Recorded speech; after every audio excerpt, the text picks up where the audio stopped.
Hello, hello, everybody. This is Carmen with Elemental Designs. How is everybody doing today?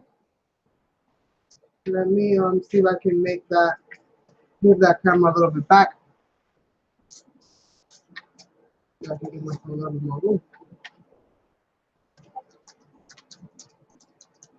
Um, that.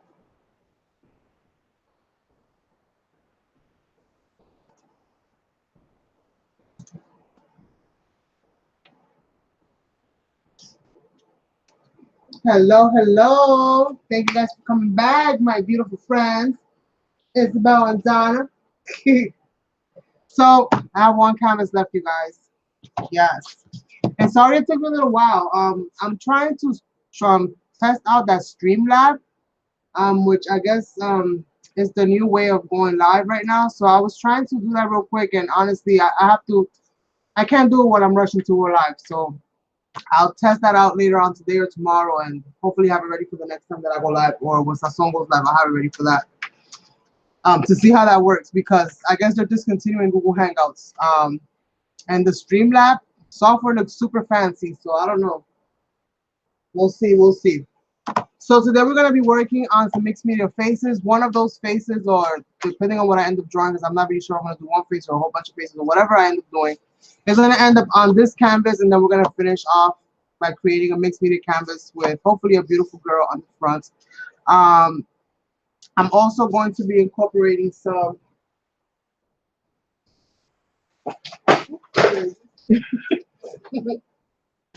I'm also going to be incorporating some metals. um, I have some metals that I purchased from Monica, who's scrapping for my boys. Oops. I have purchased this mixed bag of all different kinds of metals that she had. Plus, for those of you guys that you know that you've been following me for like eons and eons and eons, then you're pretty much aware that I've been purchasing these metals from like eBay, because eBay was my go-to store for quite some time. I had actually ordered, I didn't know she was coming back with this bag, so I had actually ordered some metals from, I think I got them from AliExpress. I don't really shop there for much stuff. I don't really go to AliExpress as much, but I did feel inclined to go look for some filigrees there. So I did go ahead and grab myself a few, excuse me, a few metals, different kinds of metals. So these actually came one day apart. Like I got hers, and the next day, like my little baggie from AliExpress came. I was like, yay! Super, super, super, super excited. So my whole thinking right now is I'm gonna make her hair out of metals, if that makes any sense. So I'm gonna be gluing stuff on to create her hair shape, you know.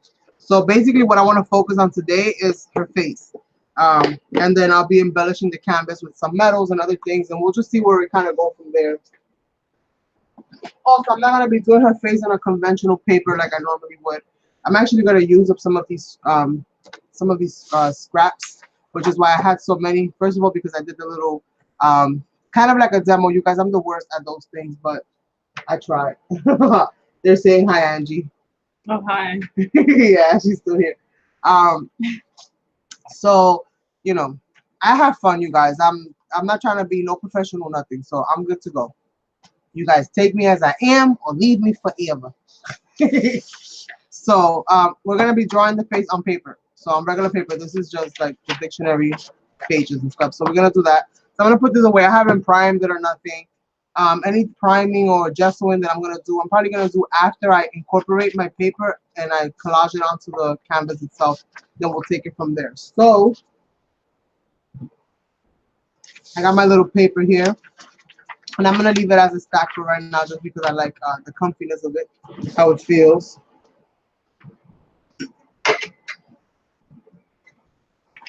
And we're just going to basically have some fun. Now, I know this is going to be a little, maybe a little difficult for some to see. So I'm going to go and grab some paper, some white paper, because I know I got some questions about, you know, like drawing eyes and stuff like that. So everybody has their own style, you guys. That's what makes us all unique. Just like, you know, everybody has their own style. So there's really no way of copying another person, because something is always going to be different. You're always going to be able to tell, like, okay, this is from there, this is from there.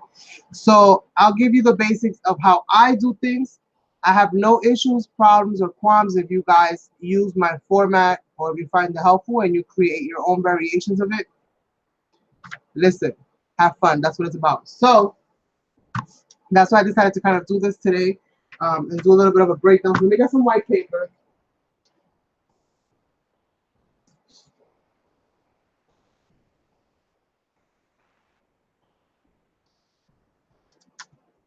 And this is for demoing more than anything as far as the white paper is concerned. My actual final product, I wanted to be on this paper here with the writing and stuff on it.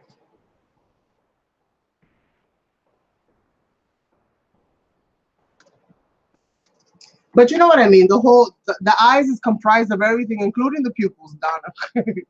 So until you find yourself feeling more comfortable with the whole thing, then, and listen, pupils is something that, what is pupils and hands for me are like the hardest thing sometimes, because it's so easy to make one pupil larger than the other, which I do all the time. To make one pupil go more to the right than the other, so the homegirl looks cockeyed.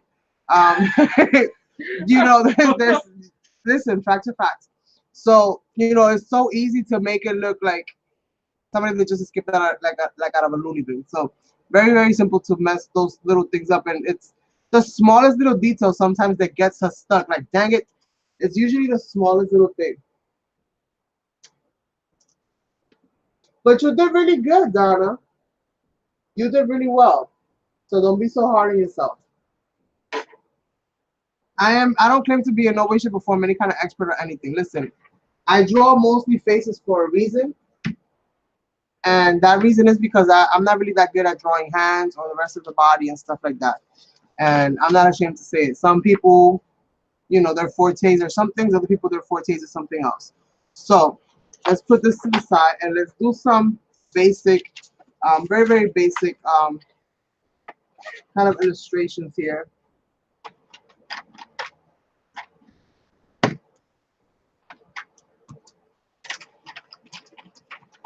Where's my Halloween pencil? Somebody stole my Halloween pencil. I got another one here. All right. Yeah, like, no, I don't think anybody's is. Even the ones that look like completely done and amazing, if you literally took a ruler and started measuring stuff, you're gonna find that one side is always bigger than the other. I think we're personally born like that. We don't none of our eyes are not exactly the same, our hands are not exactly the same. They look the same, but they're not exactly the same. There's always something that's off by a centimeter or two. It's just, that's just nature.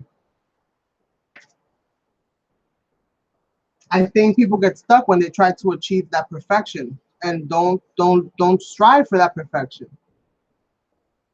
Just have fun with it, and naturally your work itself will just get better, and better as long as you can practice it.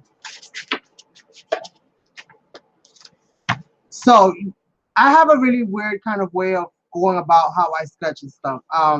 Usually I just kind of like fuzzy it out. So like I'll go really light and just kind of like start shading it in.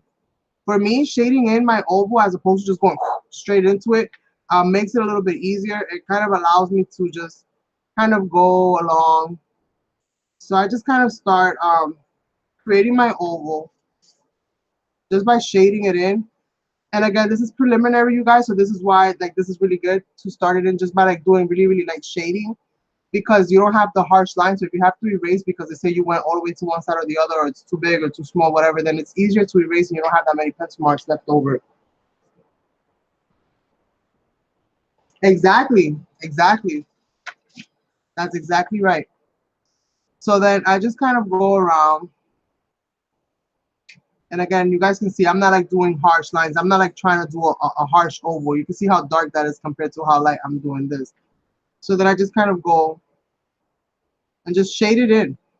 And I make the complete oval, even though I'll probably end up deleting, or not deleting, but erasing, erasing the top part. But I have more or less an oval shape, and I'm like, okay, I'm cool with that oval shape.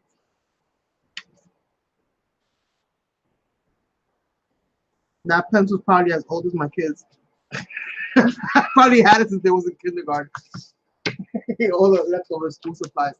Um, and then what I like to do, depending, most of my portraits are usually you know, facing forward. Again, I struggle personally a lot with angles.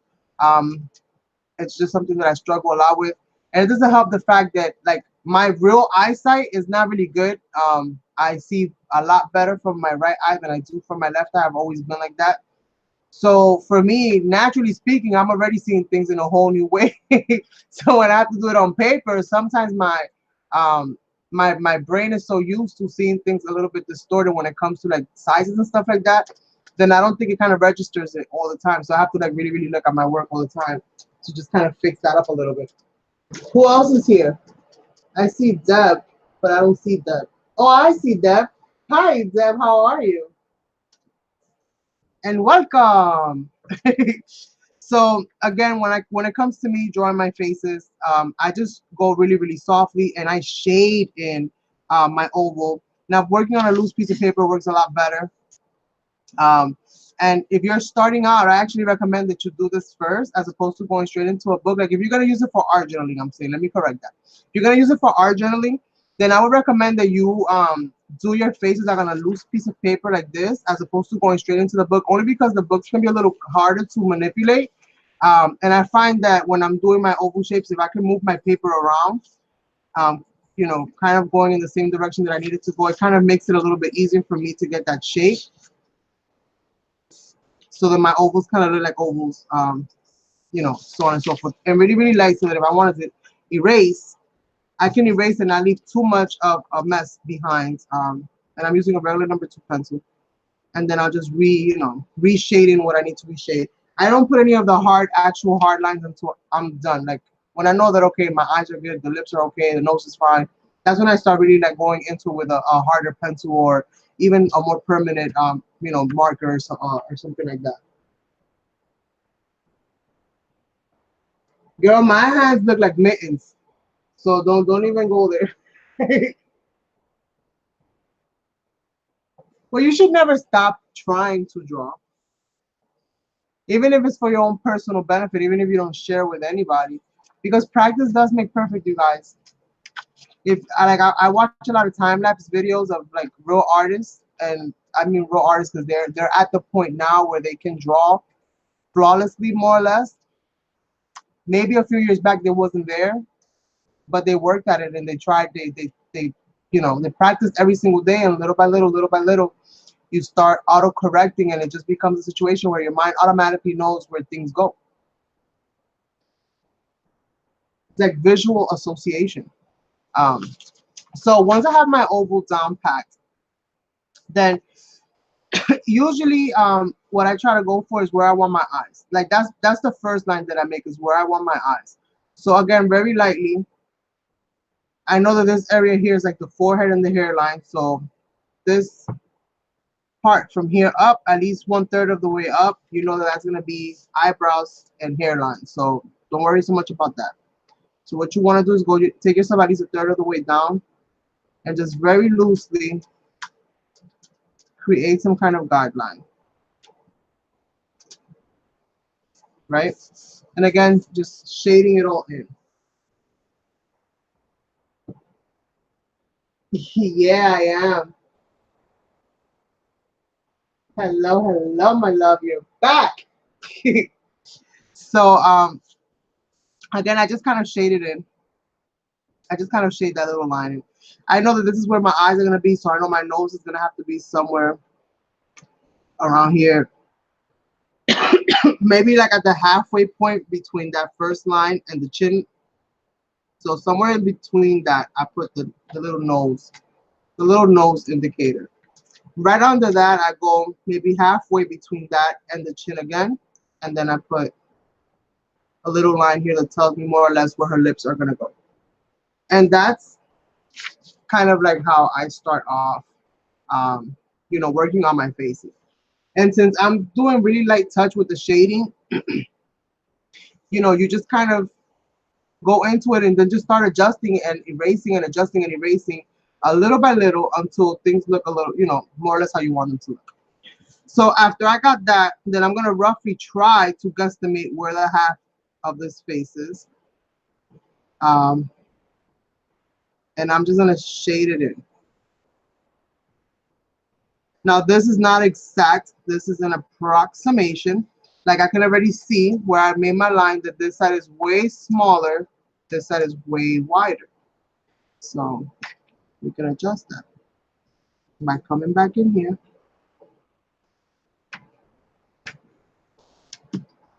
and getting rid of that excess space. Shading it all the way through. And by shading, I mean a really soft, really soft touch. Little dashes. Right? And you don't have, it doesn't have to be perfect, so don't worry about that. But at least the spaces are more or less equal. So that's what we need. It needs to be at least more or less equal. So after I do that, I'm gonna bring my line right here where my lines kind of connect, where I got that center line and this line right here. I'm gonna do kind of like a little circle right there. And this is gonna be like the tip of the nose, where the nose is gonna be. Like grab my nose. I know you guys can see me grab my nose. I literally grab my nose. The tip of the nose is I'm grabbing my nose. Let's see. Yes. So you definitely want to make sure that you leave a good chunk here. Most of your work is going to be in the lower half of the face. Because by the time that you add hair, you see already you lost all this. So really lightly, just really lightly, until you are satisfied with how it's looking. And it doesn't matter how good of an artist you are, you always start off with really light sketching first, so that you can get the approximation of your shapes. So I'm not going to worry about the eyes right now. I'm going to work on, so far, the nose for right now. So I did my little oval, which is going to be right over that little dash. Or you can include the little dashes, up to you how you want it to. And then I just want to make sure that my mouth line is more, you know, like that. So once we have this, what you want to do is you want to make sure that if this is your nose, so you have two little inverted C's, right? Well, you have one C and then one flip C. This is where your nostrils are going to go, right? More or less. I'm going to fix that. That's just me showing you. Then you know you don't want your eyes right here. Because if you put your eyes here, then you're not really giving the person any space for the nose bridge. Yes. You can't hear me because you really can't hear me. But you'll hear it after. So you don't really want to put your, your little tear ducts of the eyes right here. You don't want to put them too close. What you want to do is you want to space it out. So you see where your nostril line is? So you make your little nostril line. Then what you want to do is you want to start the eye around this area here. You want to bring that one where the nostril is and bring it that up so that you know this space right here, I don't do anything with. If you're drawing something that is more whimsical and not as realistic in proportion, and this is just a test run, I'm going to do my actual drawing on this. This is just kind of like sharing with you guys my process of doing it. Let me erase these little duck lines. I don't need these little duck lines right here. And let's put this line back in so you guys can see what the heck I'm talking about. I'm going to make it darker so that you guys can see. So you guys can see what I'm actually doing. Because I know you guys, it's probably hard to see.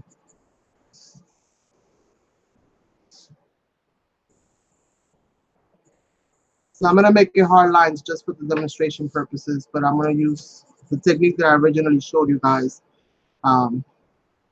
for actually drawing my girl today.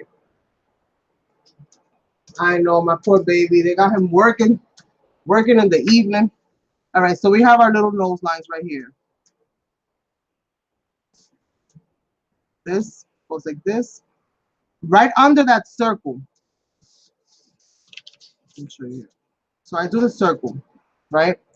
Right under that circle, I'm going to say that this is like the halfway mark of that circle. I'm going to bring up a curve. Exactly. I'm going to do the same thing. And I'm going to bring up a curve like that. You can bring it up higher or lower, it doesn't matter. And then what we want to do to close off the nostril, we want to give it a little space because you know our nostrils have a little bit of space there, right? You're having too much fun. I don't know what over there. I just hear you giggling and you got your face buried in the laptop. So you got your nose, you got that little bit of skin there. Obviously, you can make this as narrow or as wide as you want. It's up to you. And then what I like to do is I like to curve that and bring it under and make it real thin. So you see how it kind of starts off really wide here. You don't have anything connecting it. So I don't connect my noses to anything, to the, you know, to the bridge, to nothing. I don't connect it to nothing. I do this, and I do this little C, and I bring it to a fine point, almost like a horn on a bull. And I do the same thing to the other side. And then I just bring it up so that it kind of connects. And then from here, I start adjusting. Obviously, you're doing this in sketch mode. You're not doing this in hard lines. So you'll be able to fine tune your nose. And then more or less that's what I do. Then I go in and I start erasing some of the circle that I got on the top because I don't need that anymore. And then I just kind of start to fine tune it. And then up here we have, you know, obviously where the line is, whatever, etc., etc. So that's kind of what I do. It's a really odd kind of, it's an odd looking design, but it makes a really good nose. So that's more or less what I do when it comes to that. So that's what I'm going to do here. So I got the bottom of my little circle. I'm going to bring that up and curve it out. I'm going to bring that up and curve it out. And make sure that somewhere on the bottom of where I hooked that the bottom of the nose is kind of meet. So we have that. Let's delete this little circle there.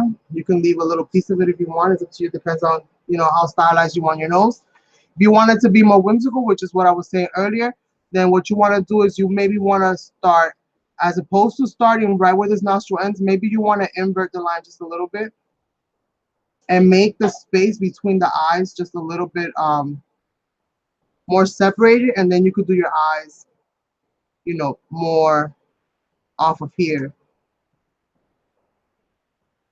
And notice how the line goes through. So I have my eye around the line, not over it, not under it, but including that line, that guideline. This kind of helps me to see, well, at least to keep them somewhere on the same straight line. And then I can just start to adjust it however I need it. So if we delete all these lines, I keep saying delete, you guys, you know what I'm talking about. If you delete all these lines and you have somebody, yeah, I said it again. Then you can, you know, start working more on the eyes, right? You can start bringing the little tear duct in and adding more, you know, definition to your eyes. You can make them bigger. You can make them smaller. You can erase everything that's on the inside. So we start getting kind of like a rough idea. And obviously this is a little wonky, so it's not going to be perfection. I'm just sharing with you guys more or less what I do. So once you have that, then what I like to do is go to the lips. So I don't even have anything in here yet. You can add it if you want to, but sometimes when I do the pupils too fast, or when I go into the pupils too fast, my mouth ends up being off or too small or too large or whatever the case may be.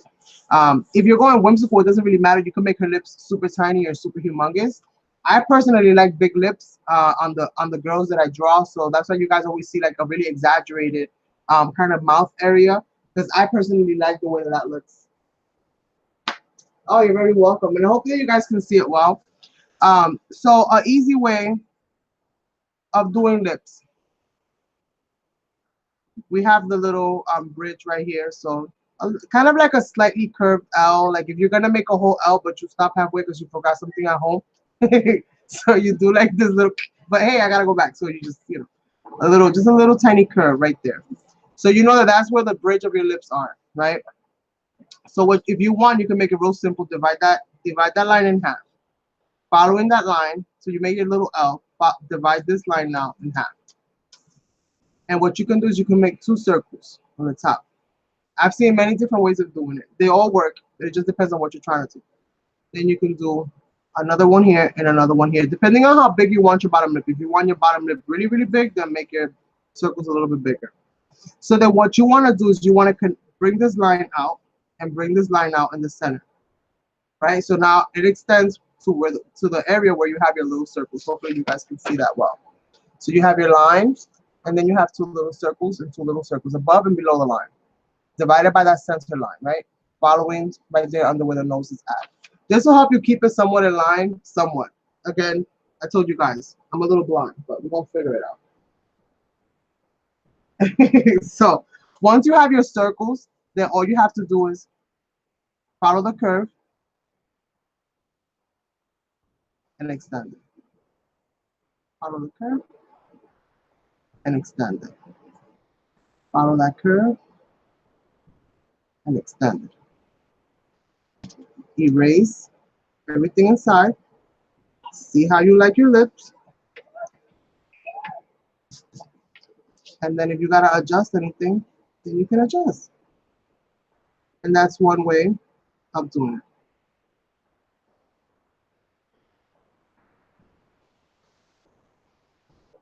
So far, so good. That's one way of doing it. You can have fun with the lips. Lips are like one of those things that you can make in so many different shapes. You can make them more heartsy.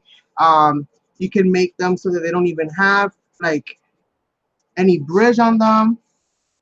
So like if you don't want to make a bridge on it, you can just pretty much, you have your center line here, remember guys. So you can just pretty much bring just like a half a oval. Just do like a half a oval over the top.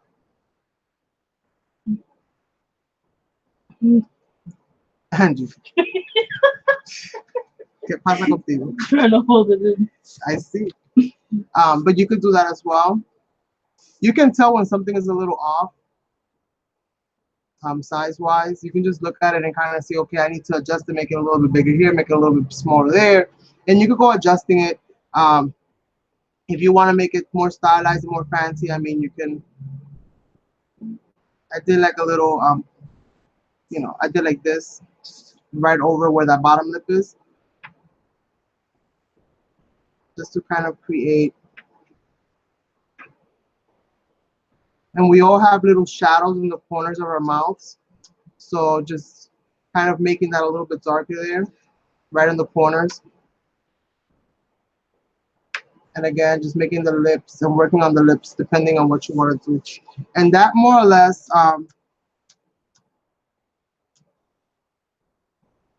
goes to creating, a basic kind of shape without being too crazy. I'm gonna fix this nose a little bit because it's driving me nuts. We have our circle.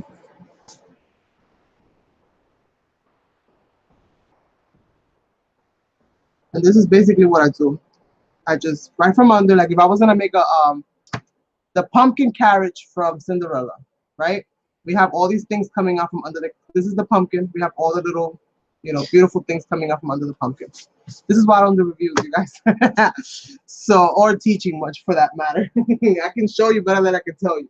I always say that. You should, the bottom lip is smaller than the, yeah, you can, it depends. You could do them like that. You can do the top lip smaller than the bottom lip smaller than the top.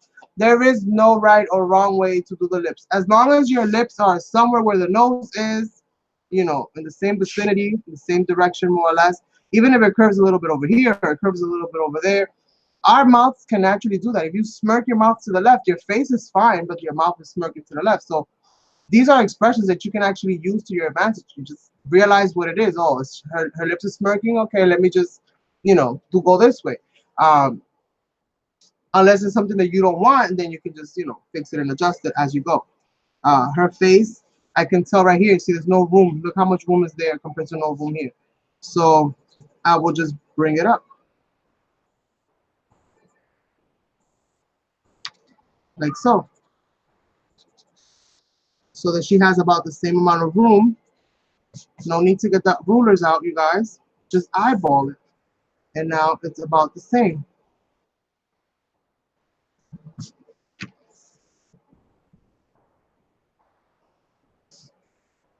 Make sure you leave some space for the chin, because if you draw your face like this, then it's gonna look crazy to you and everybody else that looks at it.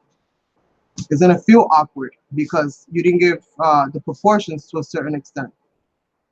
You didn't give no room for what should naturally be there, which is like the chin. So even though I didn't give a lot of space for the chin, you need at least to have some space for the chin. You can make your paintings more stylized, and again, more on what it comes naturally to you. We all have different ways of creating. I don't know if any of you guys have ever seen Tandy art. She does the most amazing and the cutest little drawings, okay?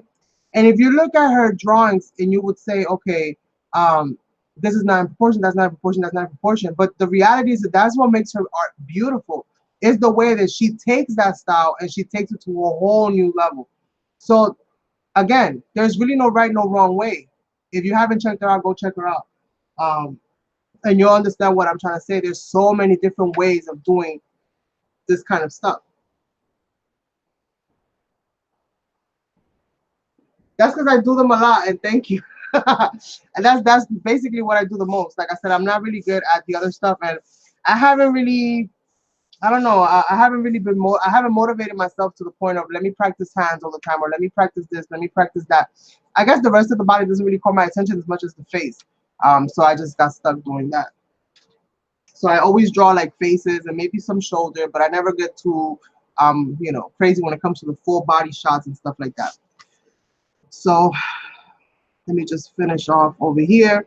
And then obviously as you paint, you will add shading. You can also, where the nostril is, you can extend that down just a little bit. Okay. And then you have your little nose bridge here. And then you have your little circle. That eraser is hard. Like I said, that pencil is old as heck. So you can, you know, there's different things that you can do. And this would be, you would make this one of the brightest parts of the face, like you would when you're doing makeup. So bright part, bright part, bright part. So right here, bright, right here, bright, right here, bright, the nose bright, and the chin bright. These are the areas right here that you would add lightness. Oh yeah, and if there's you have the eyelids right here.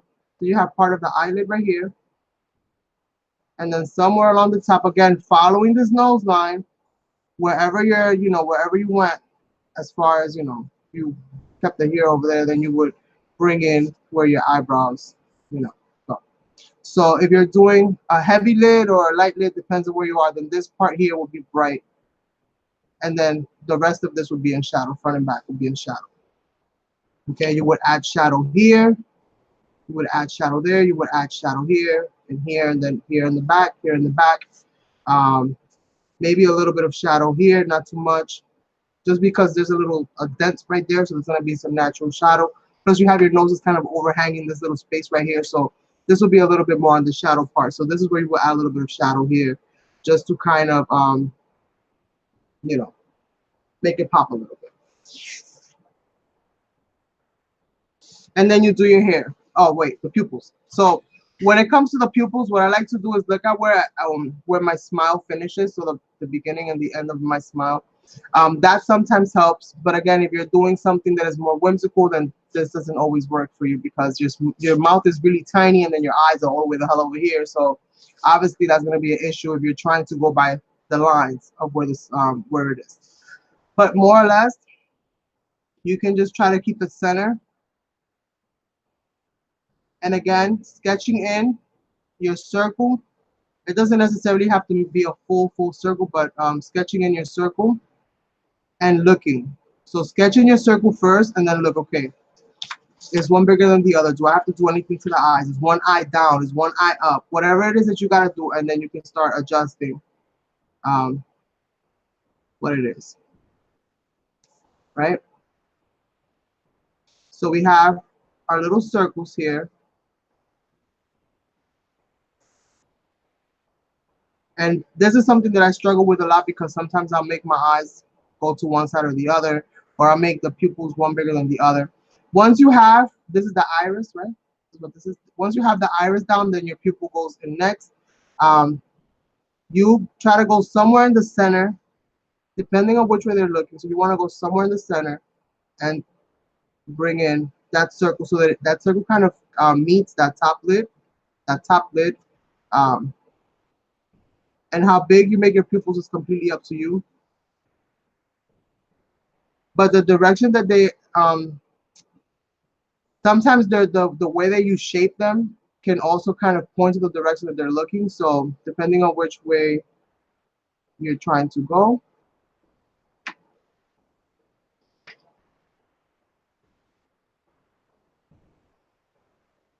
And then we have the lid lines.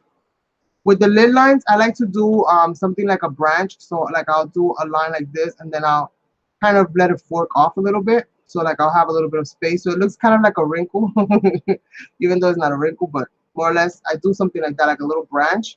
And I do that on both eyes. So I bring one kind of down and just kind of like create like depth there.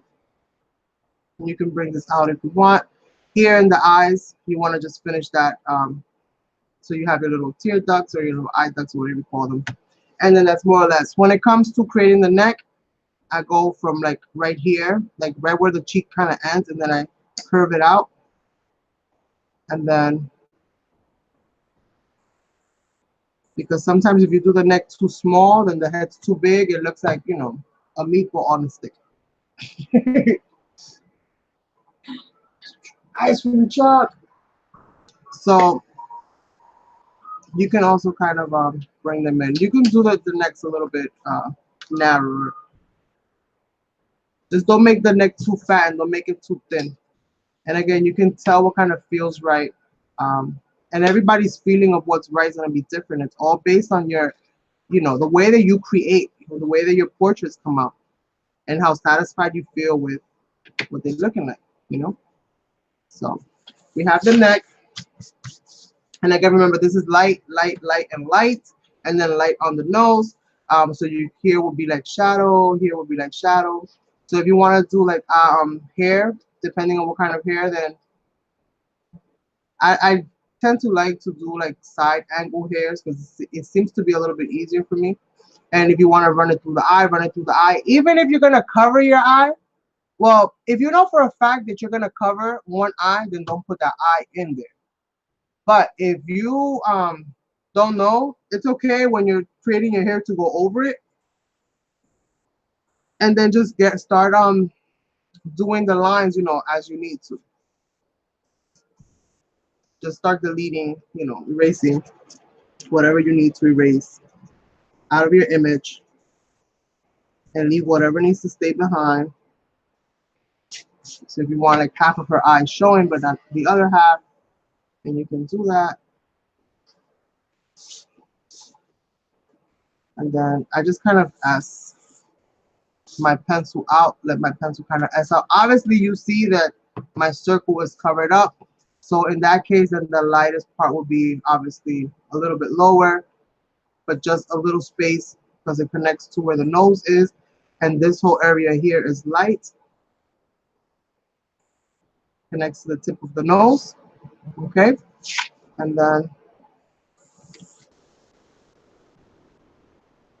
depending on how you want to do your hair, you know, hair is one of those things that I still struggle with here to this day.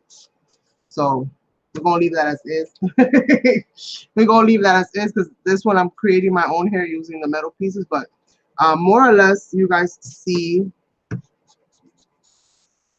what it is. And if you guys want more stuff like this, you know, just let me know, and I'll incorporate more art journaling where I do more mixed media faces.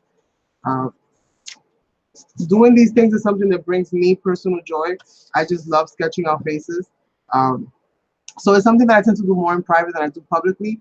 I might have a lot of sketches of faces and stuff like that that I just, you know, whenever I'm having a conversation or I'm doing something or I'm just kind of bored, like I'll just, you know, start drawing faces. So that's kind of something that I do. And then you could just, you know, create texture however you want. And you just do. And we gotta give her. Basically what I did is I just squiggle on top of each other. You want to get more fancy than just little dashes. Going forward and backwards and crossing them until you get your line. After you've done that, you can grab a pencil and shape it, just like they do at the salon. Then you can really make it thin. Nina, having a ball there. My poor baby's allergic to everything in life, you guys. So we have her booted up right now, so she can't scratch herself because she was hurting herself from scratching. So we bought her doggy boots, and now every time she tries to scratch, you know, at least she doesn't hurt herself. So if you guys hear that, that's what she's doing. So you guys see more or less when it comes to eyebrows, that's also not that difficult. You can make them as big as you want and still be able to come in with your eraser and shape it.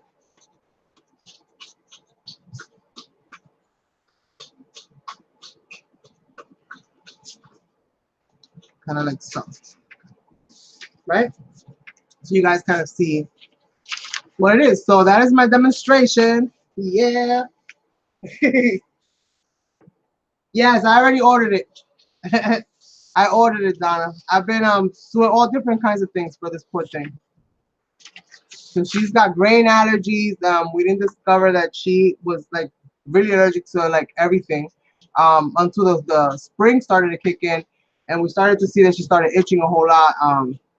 So it was just like bathing her a whole bunch and just like doing all these excessive things. And I think instead of helping, it was actually making it worse because it made her skin drier, which made her itch more. And Lord help us all. But here we are, and we got her some booties. So she got that, and I think she's better for it now. At least she's not cutting herself, so she's not making any new injuries to herself, which is good. It was really, really scary for a while having her go through all of that. And we was changing her food throughout the whole process because we were, you know, she had a food allergy. When we bought her, she had a food allergy. So we knew already she had grain allergy, so on and so forth. But lashes. Oh, lashes. Okay, wait. Let's get the lashes done. We almost forgot the lashes. I know. I know. It's been like so tough, but I've learned so much just from dealing with her. So lashes. When I do lashes, again, almost very similar to what I do with the eyebrows, kind of like how I showed you with this. So if this is the eye,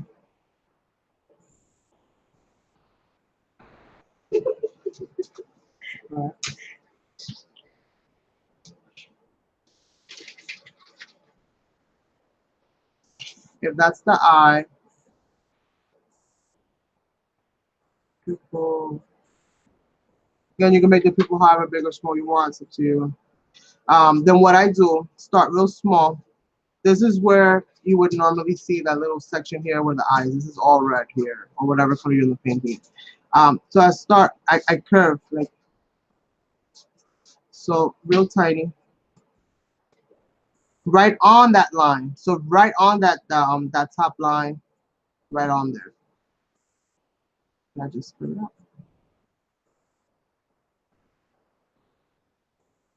And then the further back I go, the longer they become.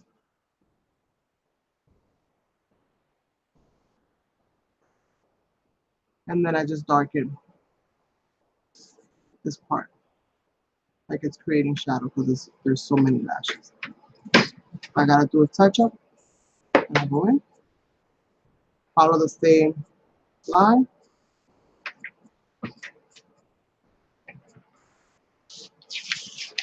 And there you have lashes. Hello, Karina. If you made too many lashes, grab yourself an eraser with the edge. This was too rounded, but with the edge, and just flick it. Flick it up the same way that you did it to draw them, the same way that you're gonna flick it up with the eraser to erase them, to thin it out. If you went too heavy with it,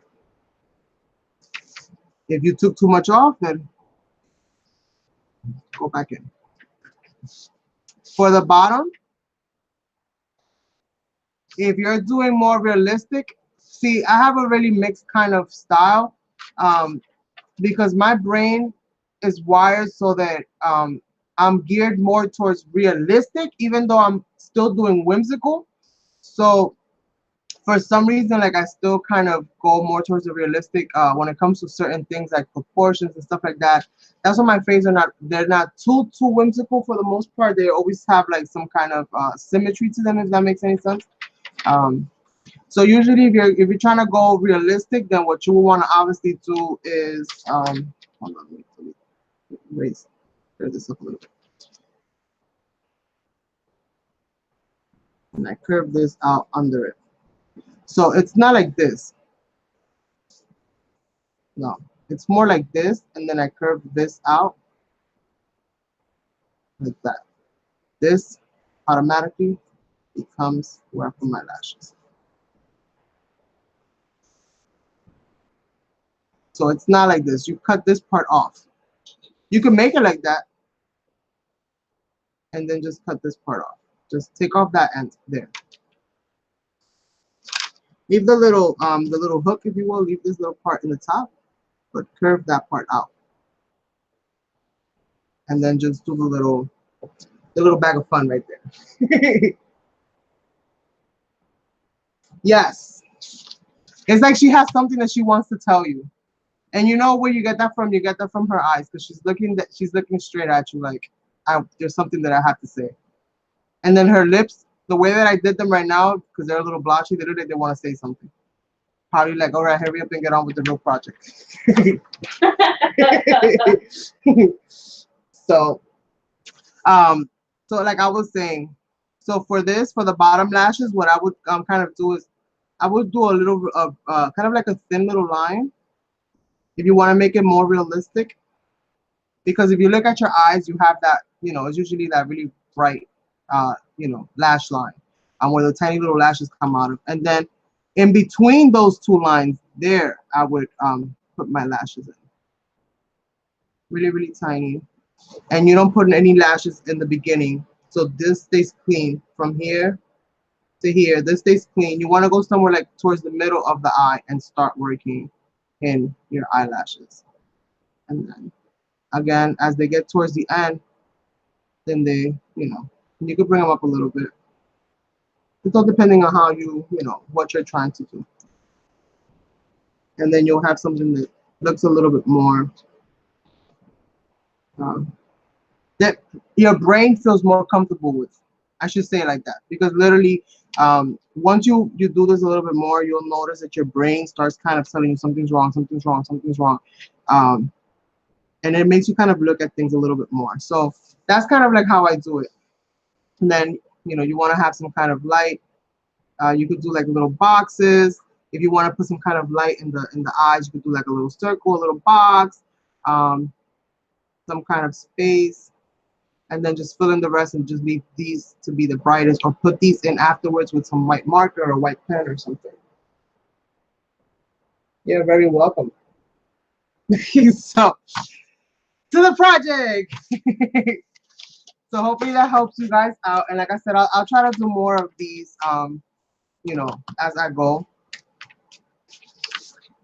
It's crazy because like before I started even on this whole YouTube adventure, like all of the stuff that I did, I never knew that this was mixed media. I never knew any of that. It was to me like painting and sketching. Like I would sketch and then I would paint. Like it was just normal stuff. I didn't even think that there was like a title or a genre or a category for any of this. And once I entered YouTube, I was like, holy smokes, what the heck? I've been under a rock all this time. So this is a little trickier now because we're dealing with paper that has patterns everywhere. So it's not the same as seeing this on black and white where you can literally see where your blemishes are, where all the stuff that went wrong is at, and you can fix it. This obviously has a lot of pattern on it, so it makes it a little bit difficult. But if you stick with the basics of how you did this, then you can do this on anything. So we're going to start with our oval. I'm going to sharpen my pencil just a little bit.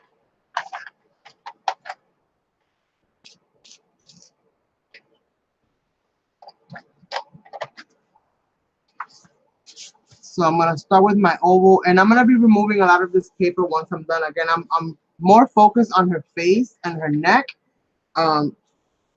I'm not worried about hair right now. I'm not worried about any of that. I want to create the illusion of hair by using metal pieces and other trinkets and stuff like that.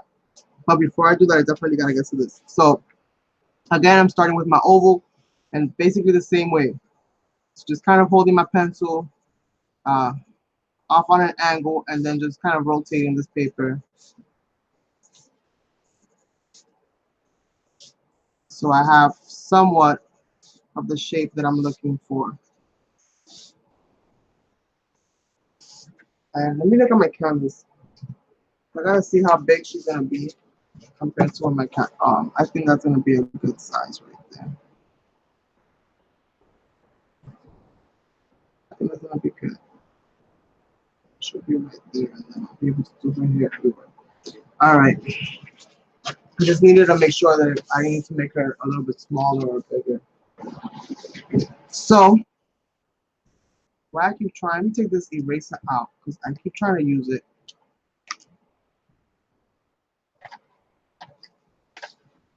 Where's my other eraser? And I'm gonna be applying gesso and all kinds of stuff to this paper, just to seal everything in and paint it and everything like that.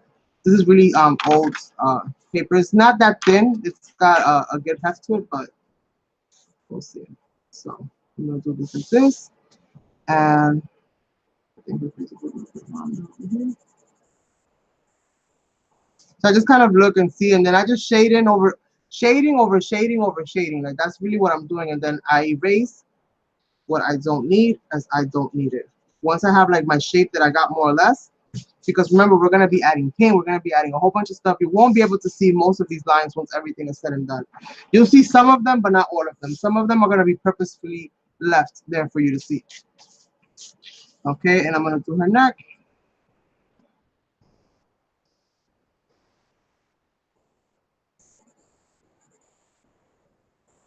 And again, I just slightly kind of curve that out.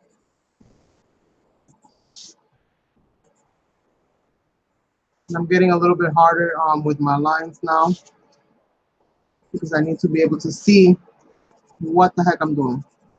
All right, so I think I'm gonna have to adjust her face to make it a little bit longer, but we'll see. So her eyes, this is where her chin is. So I'm gonna go about halfway, give or take. I'm gonna go about halfway and do a line right there for the eyes.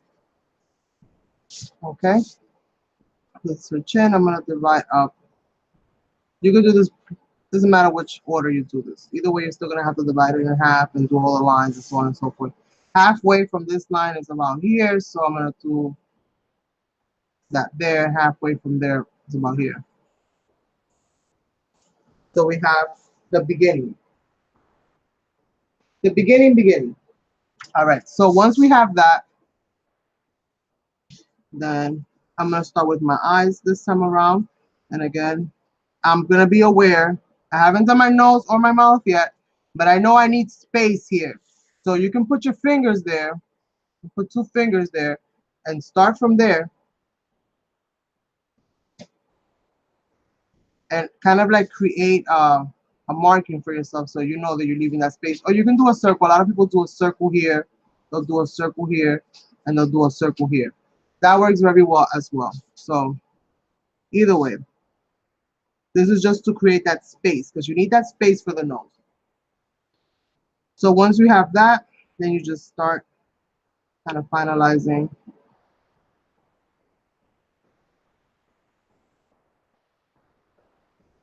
where your eyes are going to be.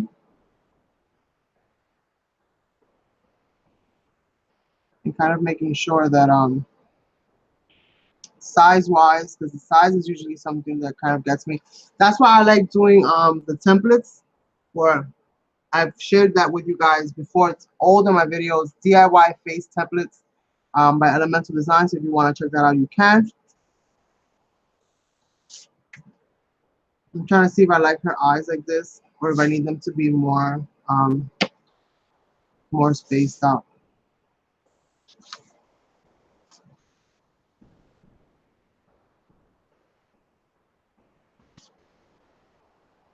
I love big eyes and big lips on my drawings.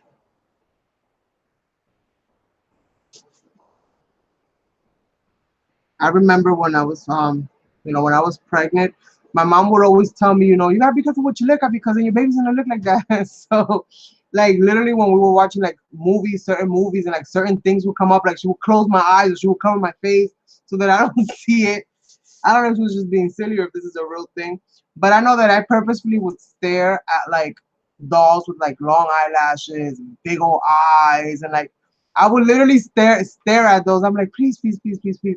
And luckily, all my kids was born with like the long, super long eyelashes.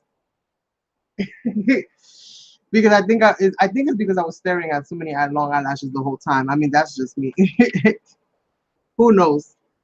But it's just something I've always liked. So again, it's about personal preference. It's about what you like.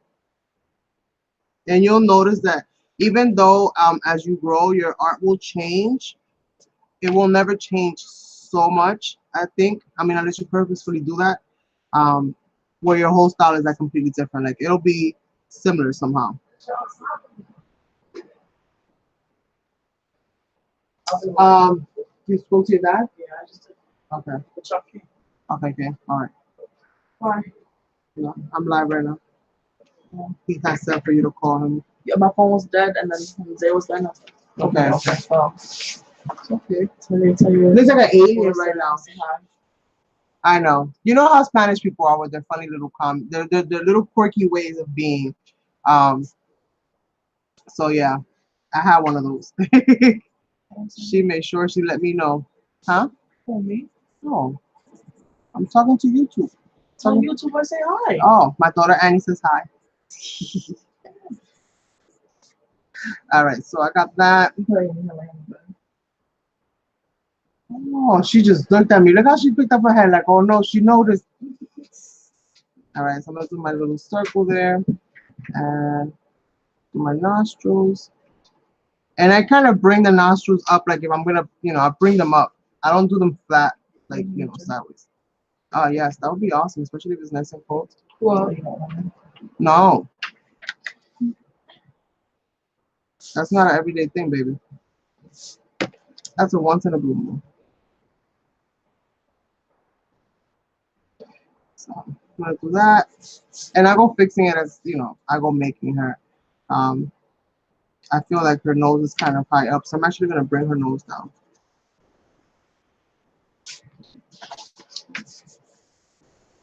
I'm gonna bring her nose down just a little bit. I think it's too high up. Is this feel it? It's gonna be around here. It should be around here. And again, this is just the way I make my noses. You'll find many different ways. It's almost like a crab trying to give you a hug. Like the little arms. Oh this is the crab body, and then the little claws is trying to give you a hug. And then I just bring it in. You can start from inside or outside, it doesn't matter, and then just kind of curve it out. Just remember to give yourself some space. And it really comes more to life once you do the shadowing and stuff like that. That's really when you get to see like more of the details. Okay, so we got that. My nose is a little big right now. I might fix that. I don't know if I like that too much. Do the line. This is a small little line. And for her, let's see.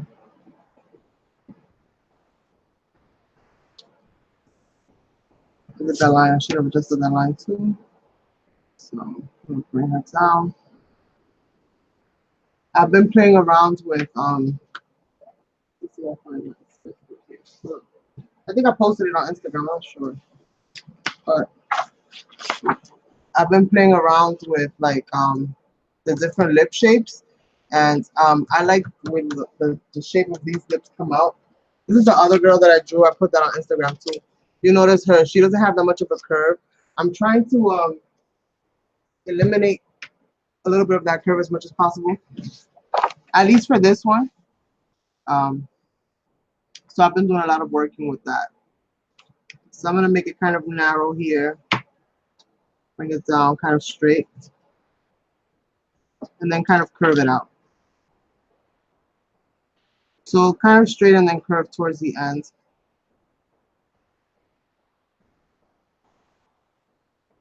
And then her lip is around here, so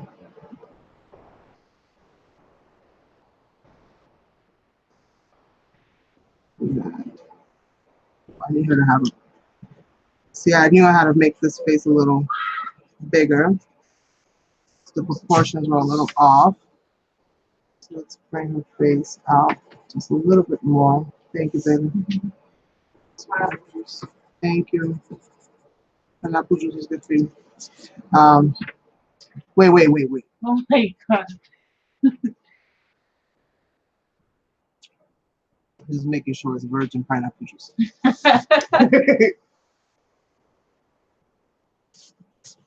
So I want her bottom lip to be a little bit bigger because I did make her lip. Now, when it comes to bottom lips, you don't have to finish the lip all the time. You can literally just do. You're falling asleep. I know. So when it comes to the lips, this is the top lip, let's say.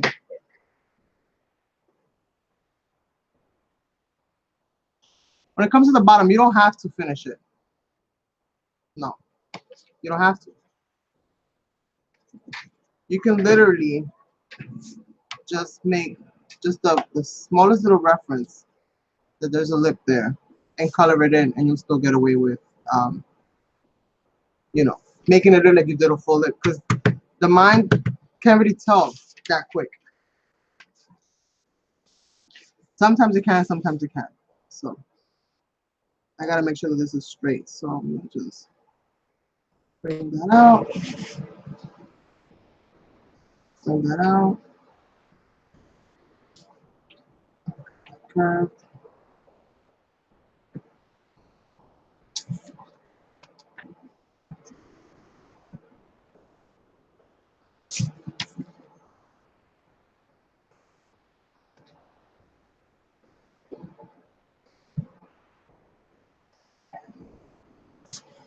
We'll see how that's gonna kind of go.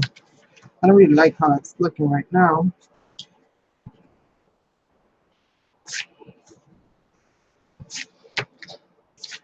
So let's see.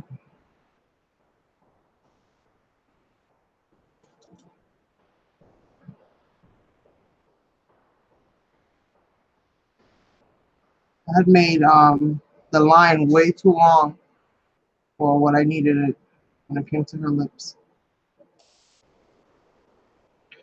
And I'll fix it as I go. This is just to kind of give me a guesstimate, a rough estimate of where stuff is gonna go for when I start to paint.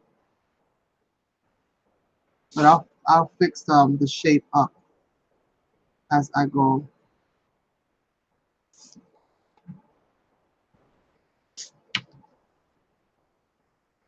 And as you can see, this is a very kind of basic. There's not really much shape to it. It's really it's a simpler way of doing a lip, really. And there's a little shadow here in the corner, so I'm gonna make sure that I get that. And then, okay. She has a really strong face. That's another thing I like to do with my face. I like to give them strong faces, or it just kind of naturally happens that way. It can look really bold.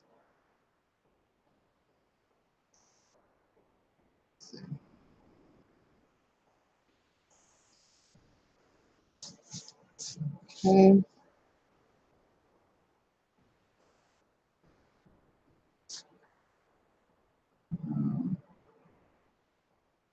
So she's a little whimsical. I'm gonna do like half moons or half whatever you want to call them, half suns, half circles, half something. And I'm gonna leave a little bit of space under where the eyelid. I'm gonna leave a little bit of white here. She's gonna be really whimsical in that way. Okay. And you can kind of tell more or less that the eye shapes are totally different. Let's try to round that out a little bit, so it looks more the same.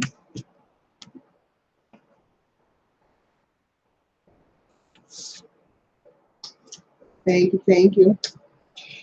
So now they look a little bit more similar. And we're gonna do the iris. Little people. Iris. Boom.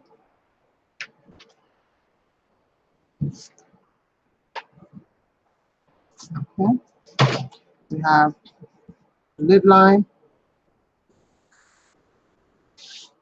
We have the eyebrows that come in from this side.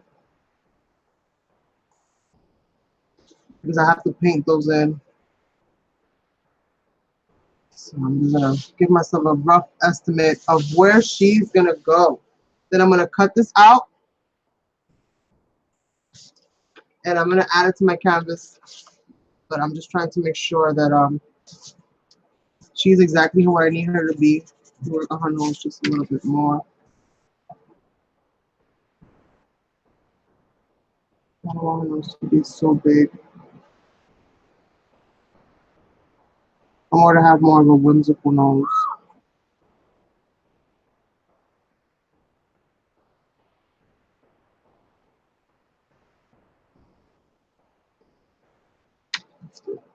That's a little bit better for me.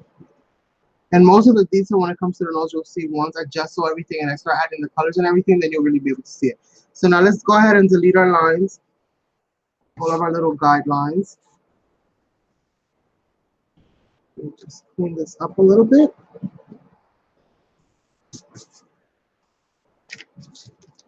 This right here.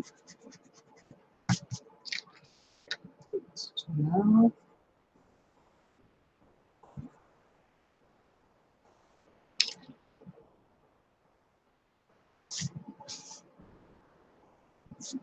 Okay.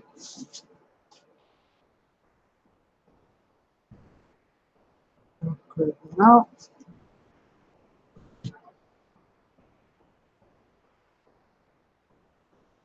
It's really hard to get two things to look exactly identical, you guys. It's really, really hard. We can try as much as we want. You guys see me go through OCD moments all the time, trying to perfect things, but no matter what, once the camera's off, I look at it and I'm like, dang it, it's still crooked. So it happens. Don't beat yourself up too much about it. Okay. So I think that's pretty good for the base. And that's what we're gonna start off with.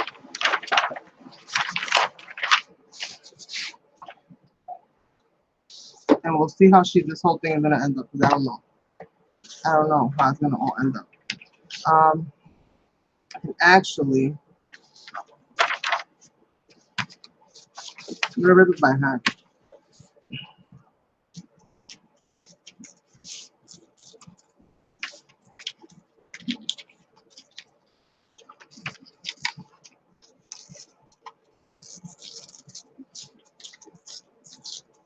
I'm gonna allow some of that paper to remain.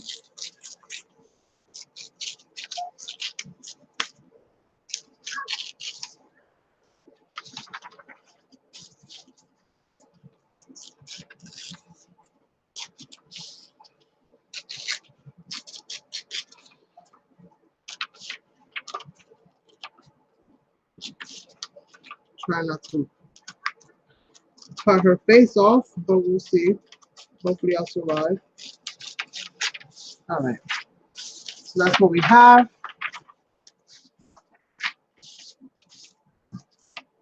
She's gonna go on there like so. Then I'm gonna gesso this whole thing with clear gesso, and I'm gonna start gessoing with some white gesso. I'm gonna start adding some color in here, so that's what we're gonna do.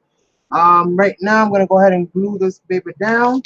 Let me grab something that I can squeegee the heck out of it with, which this will do.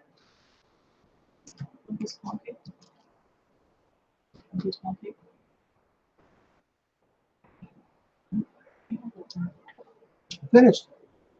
How? It was one can. How did it finish? I didn't see no ice cream coming to this house. Ask your father. Ask your dad. Ask your father. Like, don't like father over here asking for whipped cream.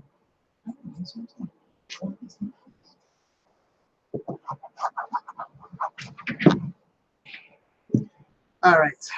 So I'm gonna go ahead and stick my image down. A little bit of decoupaging, if you will. Yeah, she does. For now. For now, she does. And from the center out, move all that glue. So you don't get as many wrinkles. Nina, what did you just fling off? You just, give me a second, you guys. You just flung her shoe off. Nina, no. No.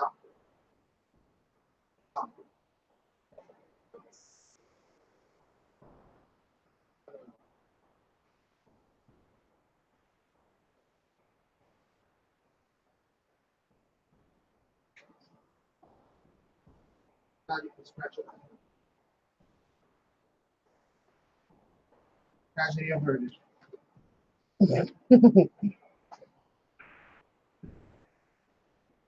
All right. There you go. Yeah, now that feels nice. Look at that smile on your face.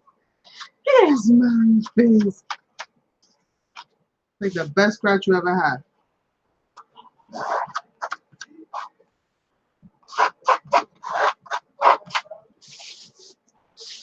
So, let's see.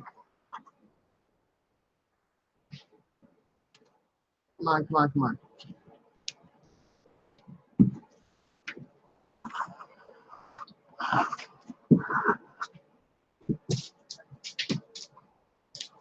What you waiting for, Nina? Right? Two things you can't have: chocolate and bread. Exactly.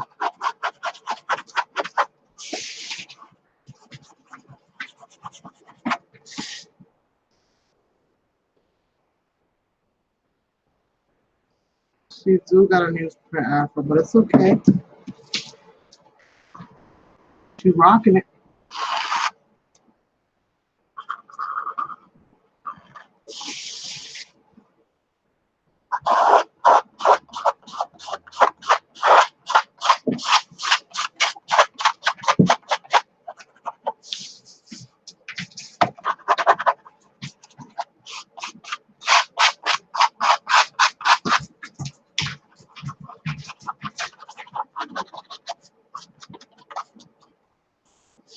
All right, so she's more or less glued on. Let me erase this part from the top of her head.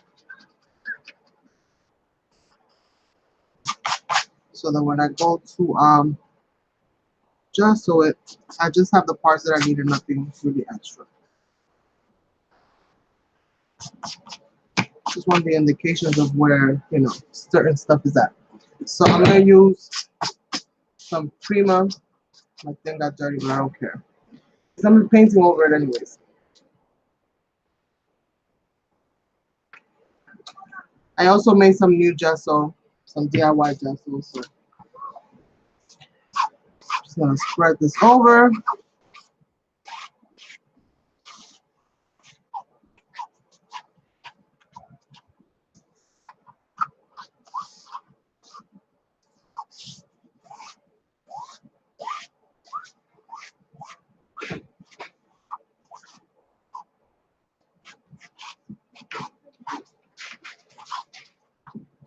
What did you find?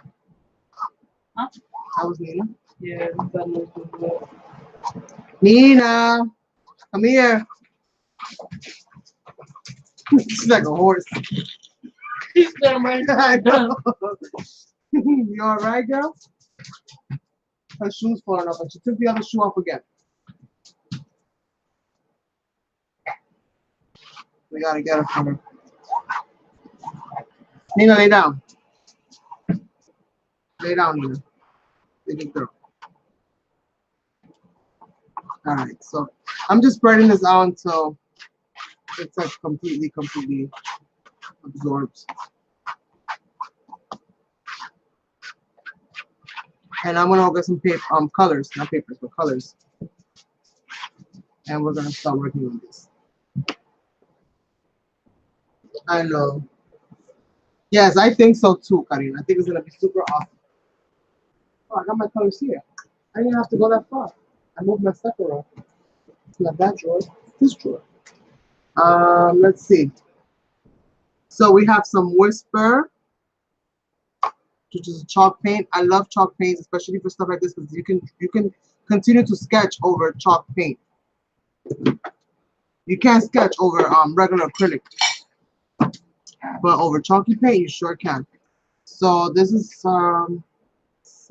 like a bone white kind of color. Um, Here we have some buttermilk. Okay, I'm gonna get some watercolors as well that I'm gonna be incorporating into this. Let's see, what do I have here? This is light or regular. Like a buttermilk already. Um, I always like to get some kind of a brown in there. I'm looking to see burnt umber, a little bit of a brown in there. And that's basically what I start off with as far as like the face and stuff like that. I don't really go too much further than that. Let's see. And this is still drying. It's gonna take some time for it to dry.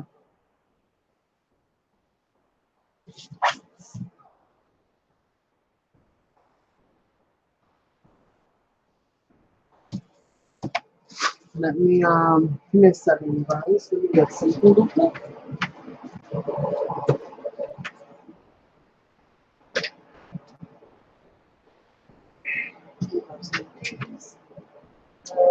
Let's see. Grab some brushes.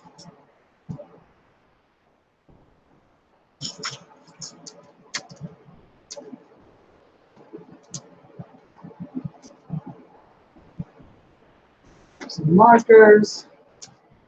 You can have some mixed media fun with this. Let's see.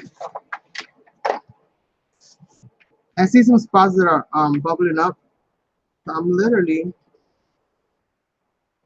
going to add more glue in here.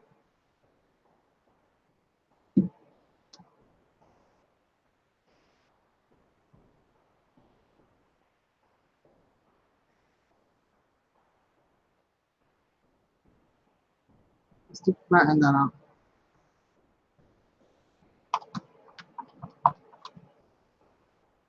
There's still a whole bunch of other bumps on here, but I'm just going to flatten that one out. So I'm going to continue to let this dry. Use my pencil as well. I'll keep that one out. Let me grab some art colors, like I said. Some watercolors, some brushes. Ooh, I don't need that for right now. Let me start figuring out layout wise what I'm gonna do with these with the metal pieces and stuff like that. To see what I'm gonna be doing. I'm gonna be using the items that I got from Monica.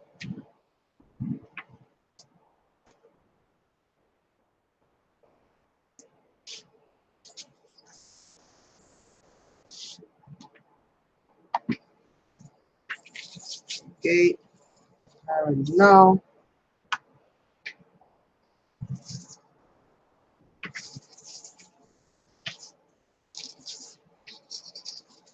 I don't know if I'm gonna be just doing any of these or not. We shall see.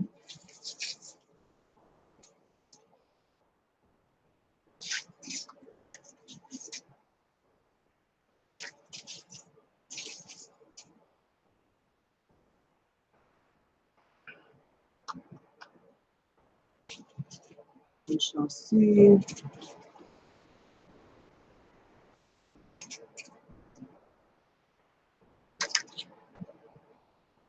That's down here.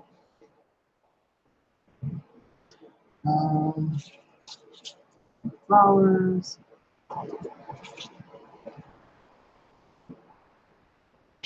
See what we do.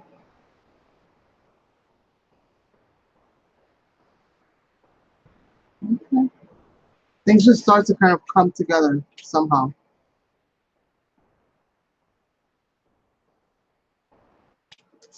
They just somehow do.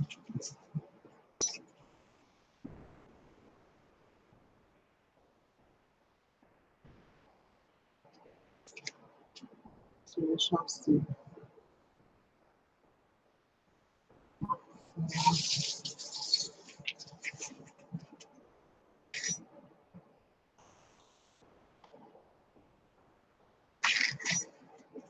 I'm just giving this stuff time to dry. Yes, right? I know, I know. I was like, if I'm gonna draw a face today, I'm gonna go all out. I'm gonna play with all these metals. I'm gonna play with all these metals. We're just gonna figure it out. And just give her mad metallic hair. And just layer them and layer them and layer them. And continue to layer them and layer them and layer them.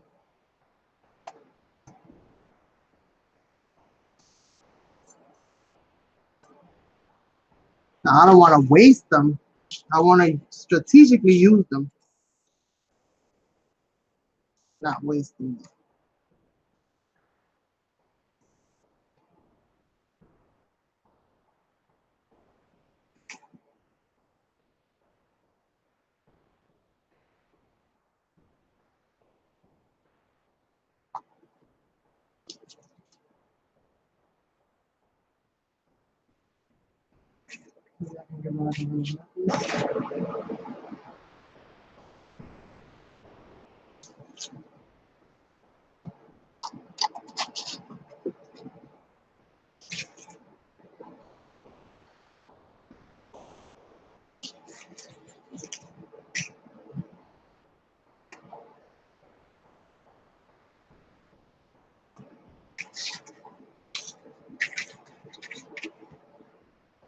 I'm trying to use all similar colors as much as I can.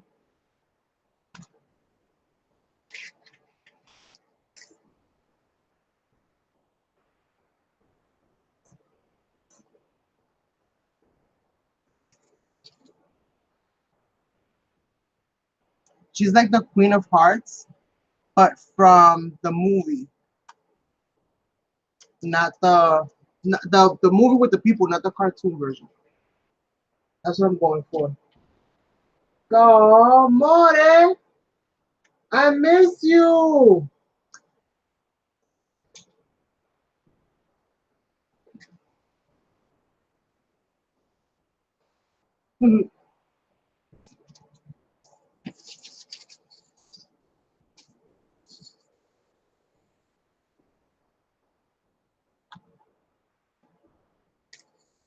So tell your friends, hurry up. Carmen's playing with some metals. You scared me. Yes. So we'll see, we'll see, we'll see, we'll see. Angelina got scared.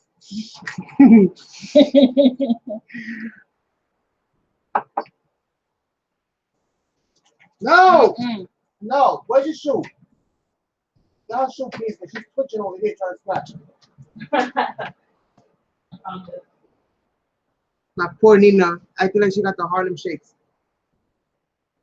Acting like she has the Harlem Shakes. Yeah. Oh, it's like the song. Where's the other one? How is it so? Probably Pete. Nina, don't pull your foot away from me like what you told. No, that's so. That's gonna cause more problems than it's gonna solve. Give me a second, you guys. I gotta get her a shoe. Gotta get her back. I'll continue in your absence. Angie, you could tell me. You can't glue. We don't plan on gluing.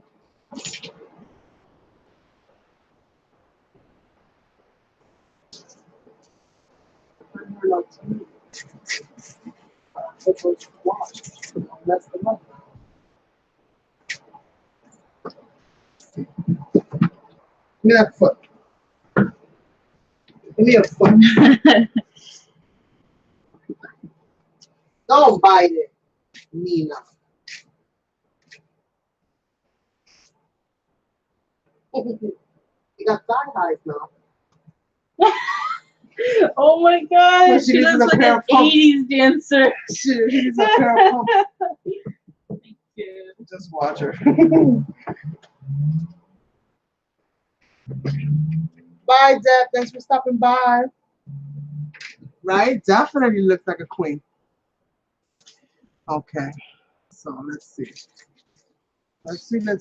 I'm just trying to give this thing time to do what it do. I think I might gesso a little bit over, like with white gesso. I'm a little bit over it.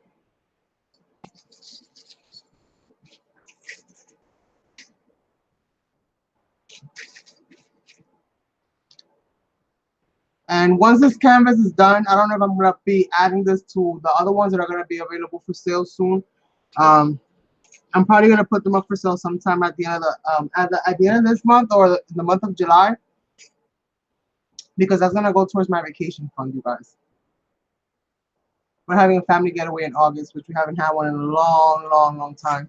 So exactly, we're local people. We tend to travel locally. So I'm really excited about that. All right, so I think I kind of like how this is going. Obviously, it's going to change because my mind just does things one time one way and it doesn't do it the same way again. So I'm gonna put the rest of these metals away for now. But if I need more, I'll get more. I'm probably gonna fill in all of this area here so that she has, you know, a nice hairdo. But for right now, I want to start working on the painting and stuff like that. So I'm gonna put all these little bobs and bits and pieces away.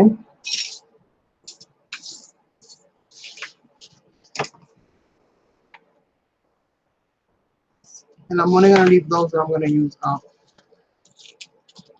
for right now.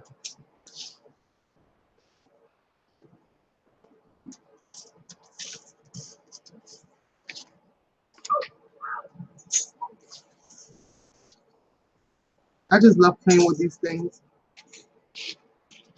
I remember the first time that I purchased filigree on eBay and it came, I was like, oh my goodness. But at that time when I bought them, they didn't have like all these amazing shapes that they have now. They didn't really have those shapes like that back then. The ones that they did have were like the little circles, like you guys have seen me use them, the little metal flowers. I got videos showing you how to turn like these 5 petal shapes into flowers by cutting in certain spots and folding. And you can make roses, you can make all kinds of flowers using some of these. You can just maneuver them with your hand or with pliers or whatever, and you can make all kinds of fun shapes. All right, so I got that. Let me put this. I'm just gonna slide it over, and that's quite an amount of metal that this piece is gonna have. So super excited about that. So I'm gonna sponge in some gesso, and I might have to get my tool out. This is some DIY gesso. I'm all out of the other stuff, so we're gonna make it work with this one.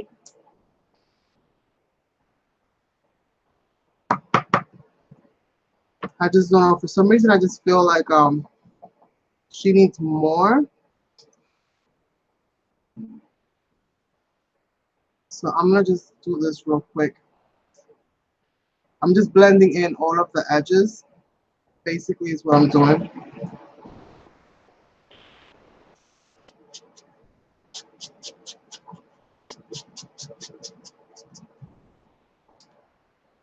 I'm just kind of dabbing it in there.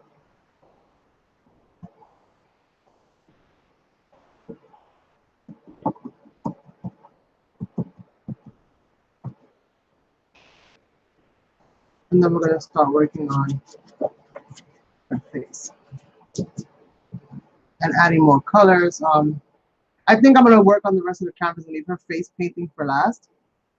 So let's see.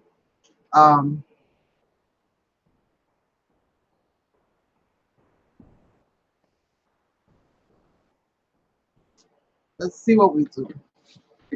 All right, so I need some different kind of color papers here. But before I do any of that, I want to add some color onto this thing. Let me get my spray bottle here. What do I have here? That'll help me. These are really thin. Oh, that's where you put my little poker too. No, what the heck is poking you?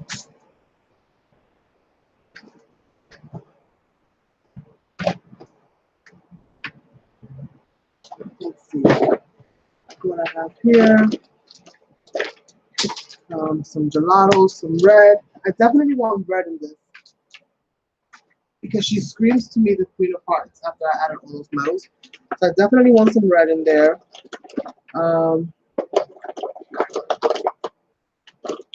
I keep hiding my stuff from myself, you guys. I'm getting some red gelatos. Let's see. I definitely want to stamp in here. So let me see what I find as far as the stamp is concerned. I want some stamping in here.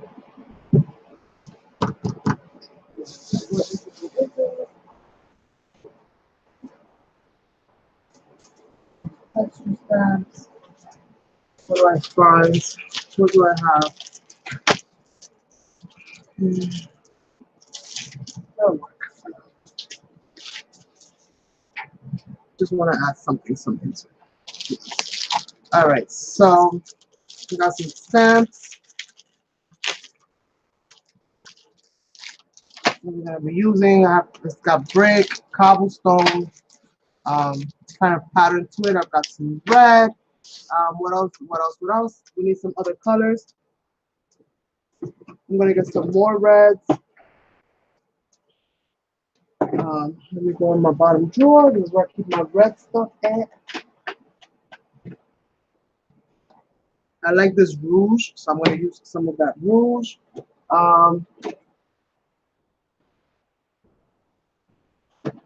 Some black. Some black. No, black.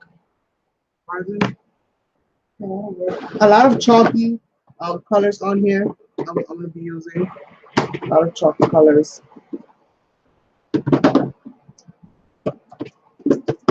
This one right here says relic. Is like a gray, like a dark gray. So I'm going for like colors that I normally don't go for.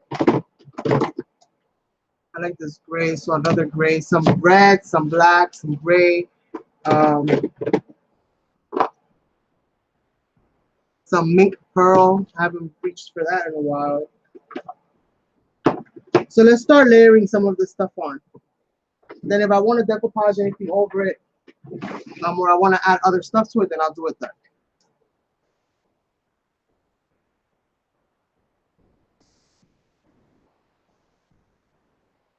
I know. It sucks.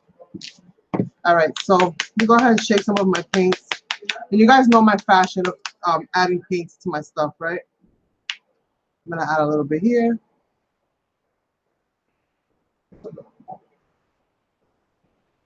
Add a little bit there.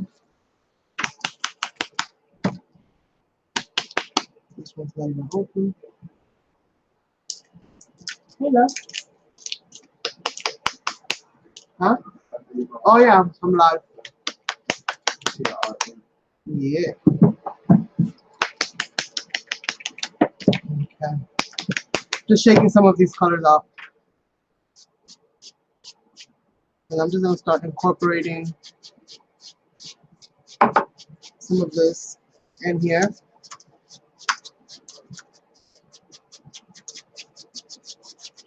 Right now it's just about getting that background color in. Doesn't matter how you lay it in there, honestly. It really doesn't. I'm gonna add a little bit of this carbon, especially around the hair. So I'm gonna get a little darker in these areas here, because those will be the parts that will naturally cast some shadow.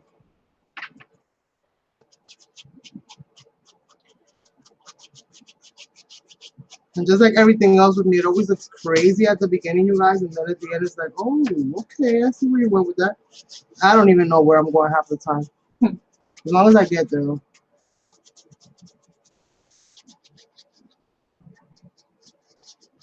Very impromptu. And I want all this dark here because all the metals are going to be over her, over this area here. So I might as well get them there.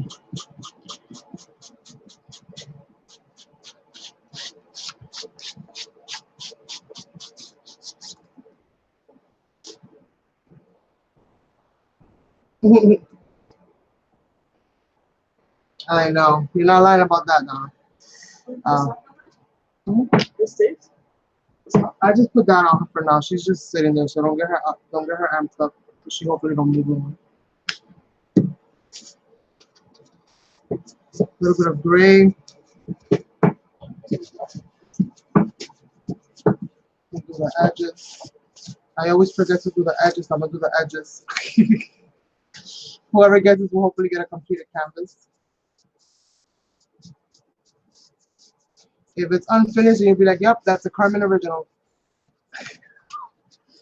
This girl always forgets to do the sides on her canvases.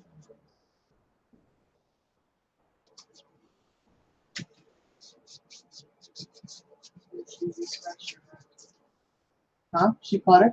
Yeah, she was scratched. That's cool. Yeah, I know she caught herself behind the ear today because she flung her shoe. She flung it. She keeps it on for the most part, but every now and then it just gets a little loose, I guess, from all the running around that she does.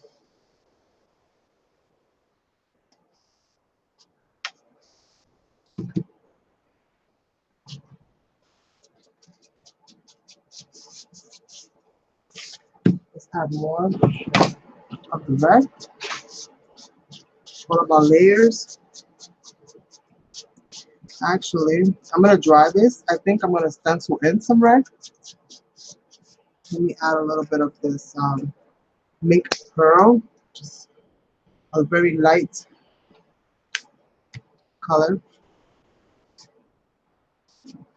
We'll see how that kind of looks.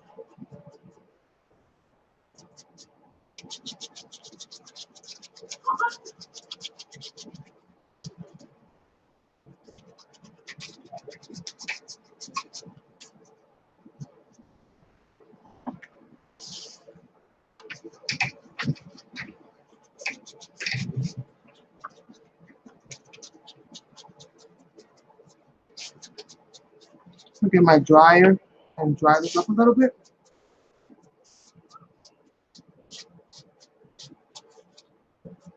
I'm gonna get some scraps to kind of add something else to here.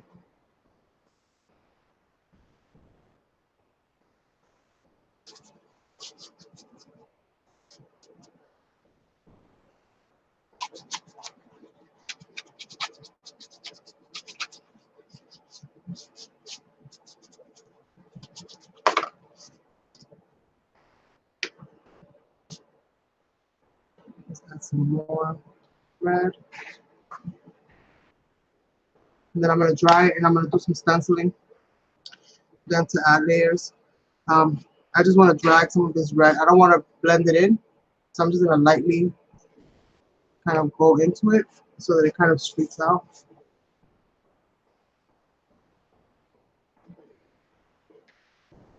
I have a lot of colors right now going on in this foam brush.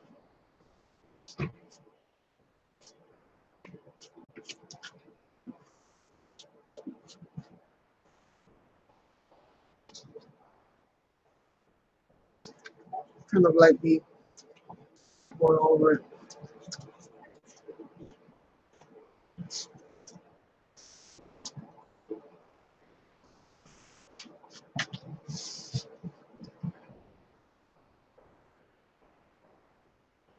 Yes, definitely, because it's so white right now. And I am gonna keep the face on the paler tone because in the movie and in all that stuff, her face is always like super, super pale. So I am gonna keep it pale. Or on the paler side, I should say.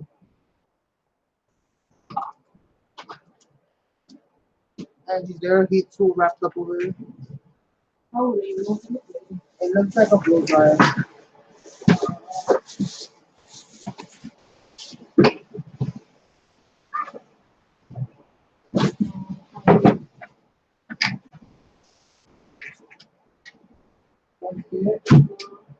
who's that? I pushed up against my pocket.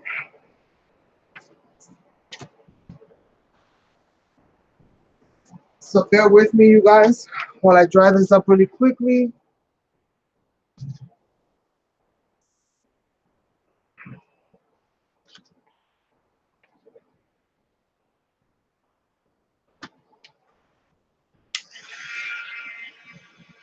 Then I'm gonna add some color, some pop. You know, I'm gonna brighten some things up, darken some things up, but at least get this part of it going.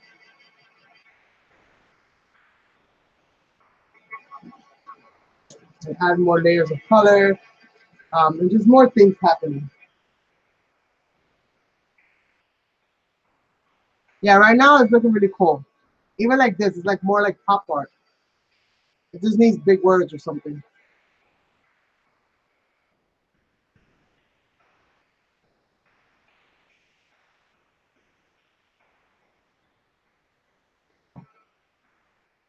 Dries really, really fast, which is good.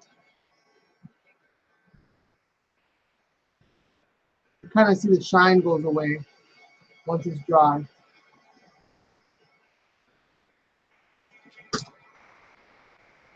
How did you do to yourself, Angie? Hmm. All right, so let me get some stencils and see what kind of stencil I'm going to use.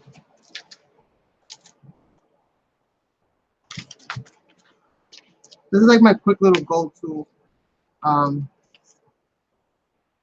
let's add some words in French. Why not? We could add some gears, maybe, to the back of her head. Well, to where the head is going to be. Um, let's try this stencil here.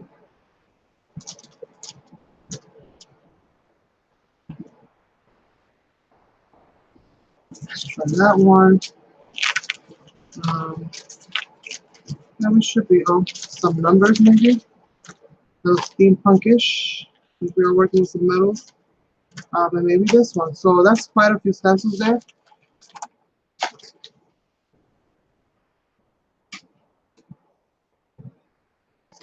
So I'm gonna go like these. Most of those stencils are by Deco Art. I think one of them is only that it's not, and that is the one that is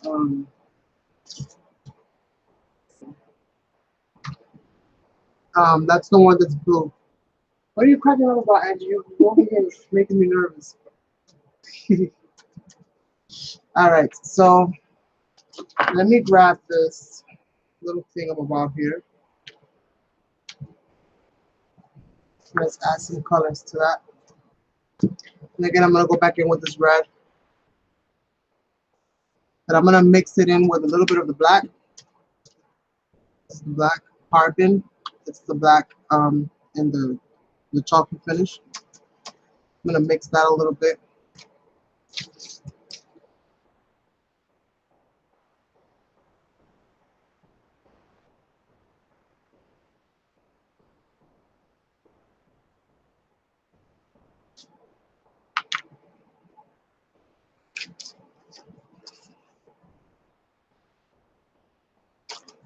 Let's see if this does a good job.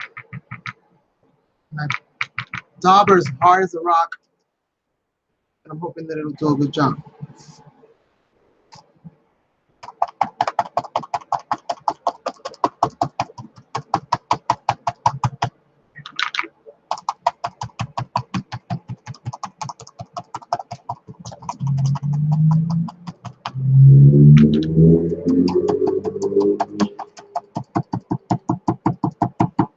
Just pouncing it on there, you guys.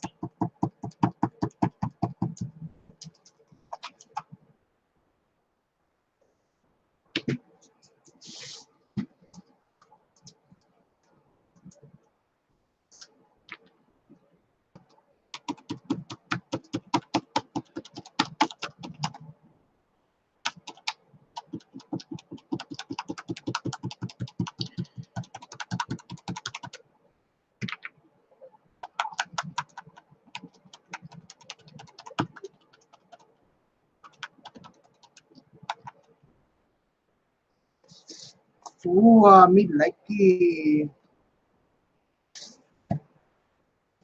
Hopefully you guys can see. I'll do the same to the other side.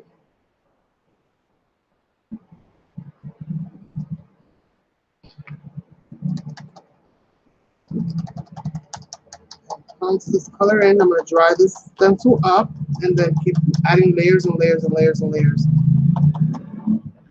of stencil. one over the other in different colors. Well, with, you know, the range that I have here. And we'll see how it comes out. I'm not one for color theories and all of that stuff. I'm not that good at all of that. Sometimes my color blending works, sometimes it doesn't work. I just like to have fun.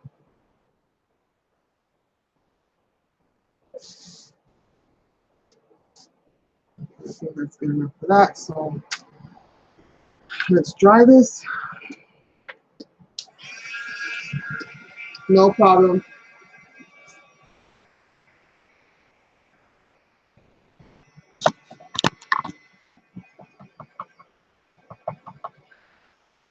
Yeah, 2 seconds away from looking at my face.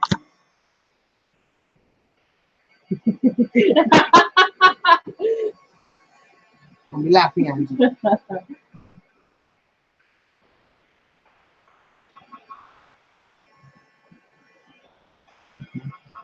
That's pretty dry. So it dries really, really fast. Let's go for the different stencil, different color.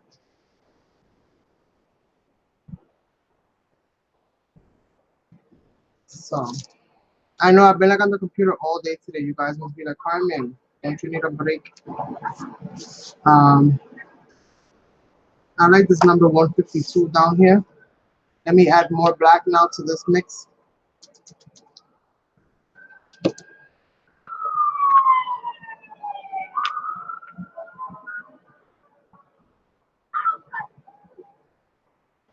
And let's get that number 152 in there. This is the Andy Skinner statue, I believe.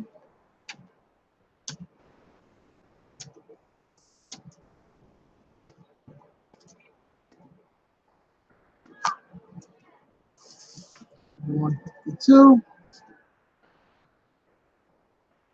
Number 152.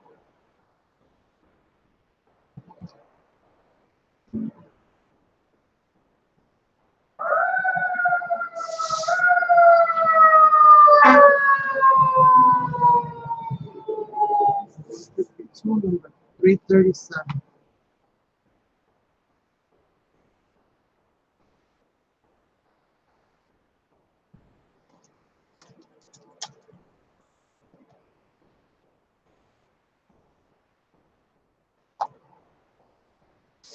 $37.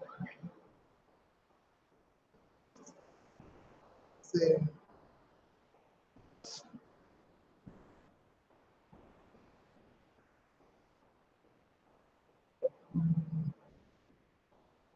And that's about it. Number wise, maybe not. Add this 751 over here.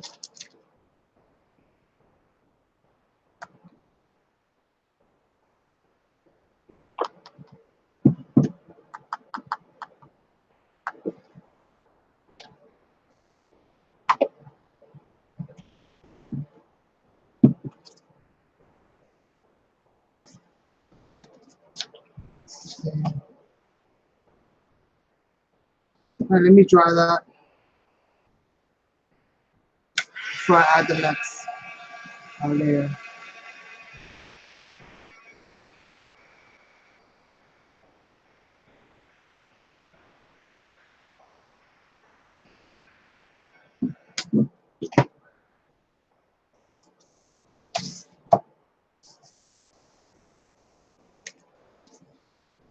Let's try this one here.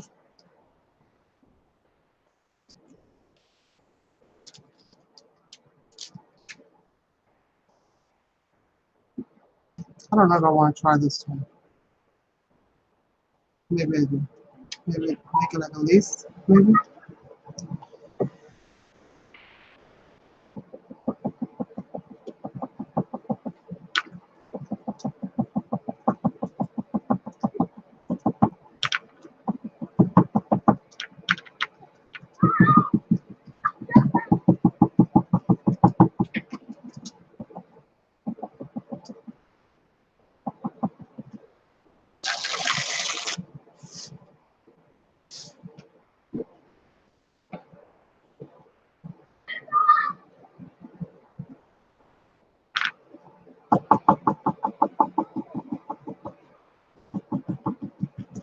Pouncing this paint in there. I use it up as much of it as possible. It's good. Add some more. Let's add some of this one here, which is the pearlescent one. This is Mink Pearl. Now remember, I'm using the same dauber, already full of ink, you know, full of paint and stuff. Let's use some of these French script words. Do I need to draw that real quick? Yeah, I can draw that real quick. Takes 2 seconds.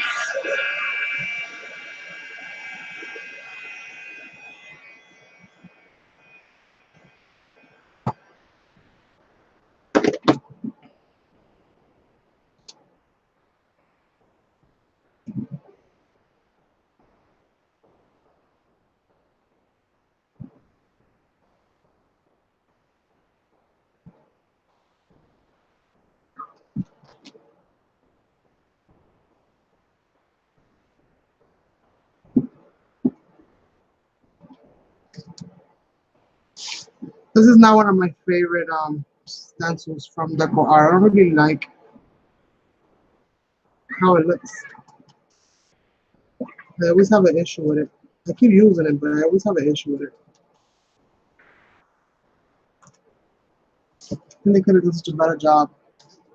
Not even gonna bother. So I don't like it. Let's add more of this.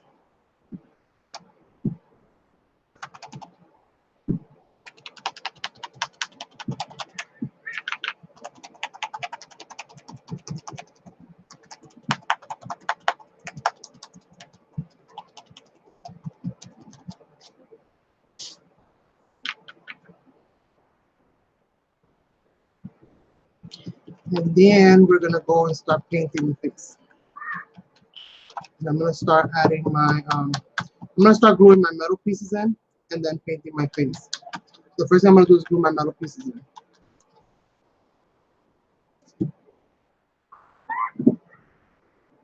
Just gives it a very different kind of look.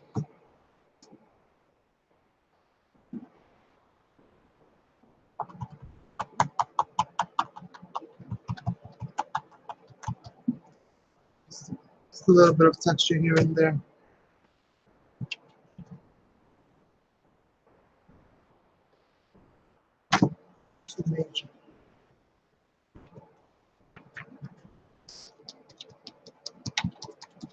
Layering on top of layering on top of layering. All right, so we did that. Let me dry this because I'm about to have to unhook this so I can plug in my other tool, which is the glue gun.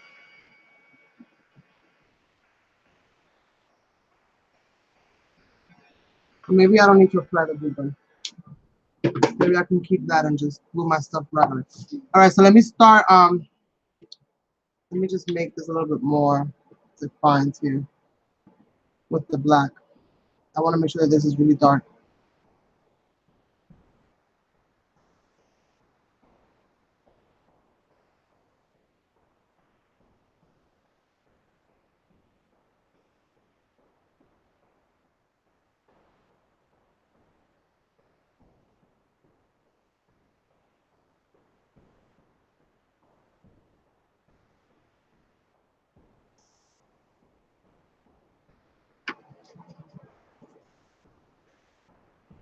Okay. That's about right. Just to have a little bit more.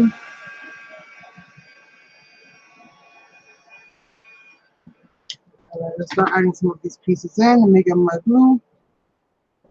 It's already 8:33. Hassan should be getting off of work soon.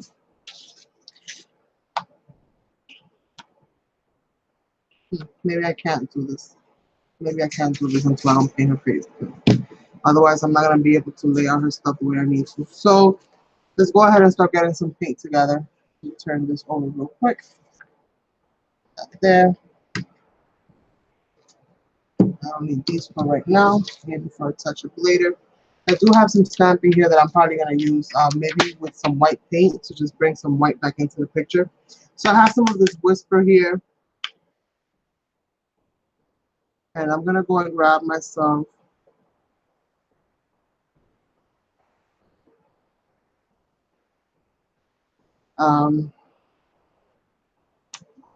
alrighty. Right now it looks like something for Halloween. Hopefully it doesn't look like that by the time I'm back. Hopefully.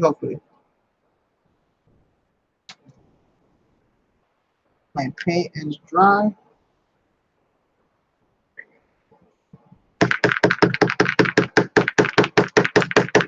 A little bit really does go a long way. So I can get that little bit out.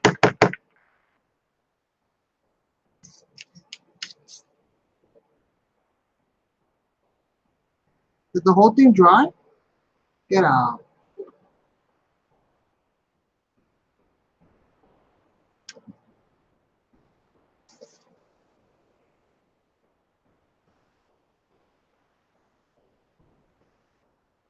Alright, so I'm gonna start, and I'm gonna start with using this Whisper is drying out that paint, so I'm just gonna do this thing.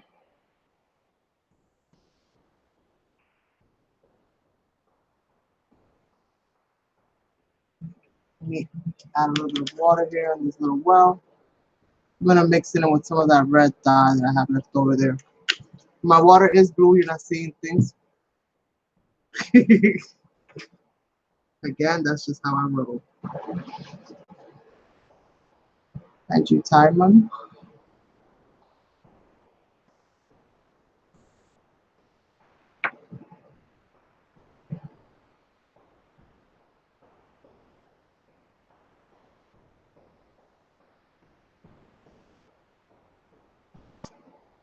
Just over here.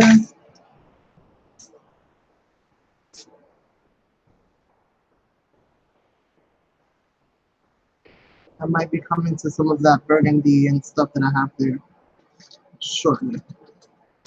Okay.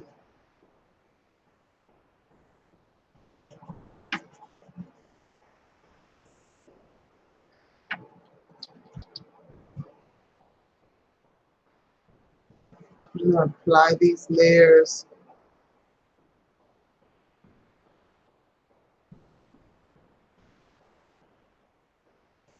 With water, thin it out.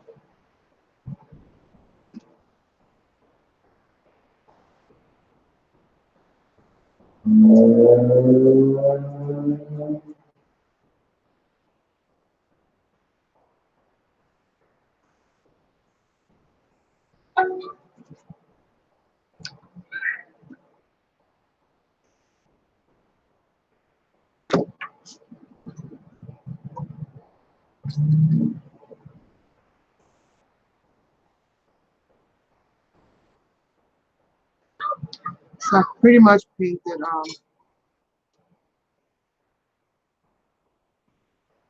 most of that like that. Let me grab my gelatos that I did pull out. And I'll grab some red ones here though. And add a little bit. Just a little bit. This is my Faber-Castell. Remember, she's the Queen of Hearts, so I'm gonna add a lot of red. At the same time, trying to make it somewhat whimsical. Her shadows are gonna be mostly red, as opposed to them being like black, or brown, or gray, or whatever. I'm gonna try to make it kind of reddish, which might work, might not work. So that's why I'm not putting that too much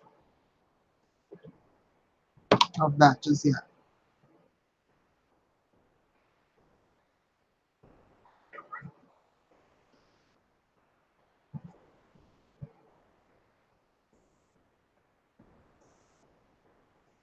Remember, these parts here on the sides are the parts where I usually add most of the shadow.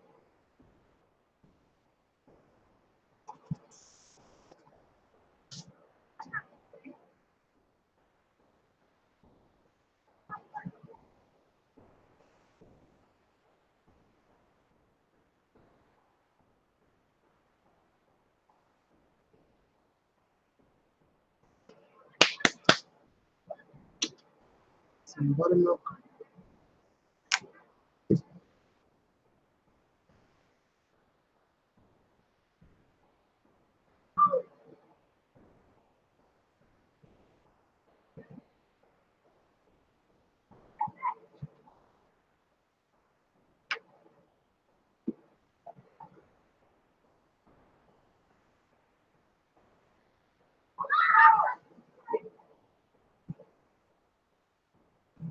It's just it's white. I have it here, so I want to go fetching for some other whites when I have this one out here.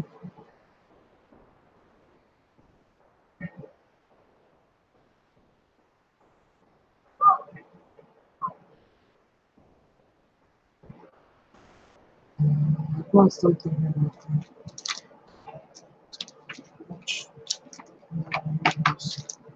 Um, maybe.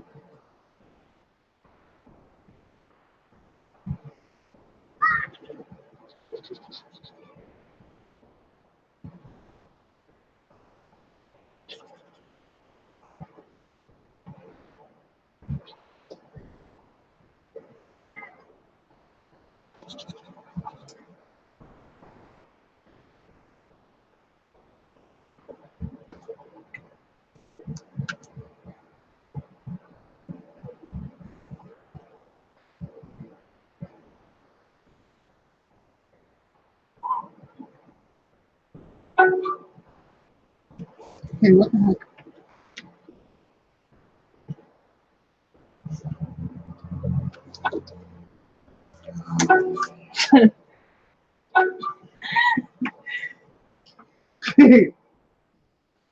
So we'll see. We'll see.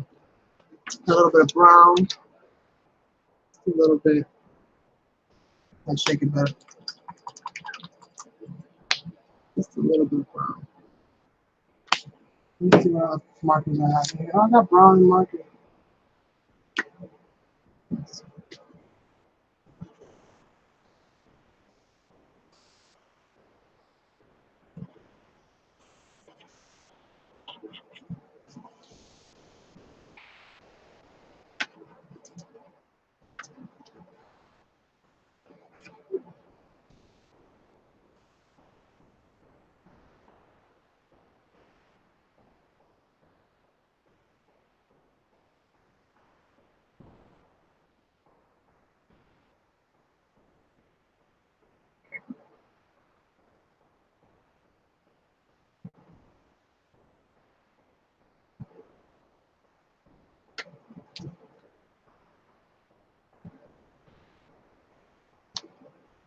So we'll see how much is going to come up.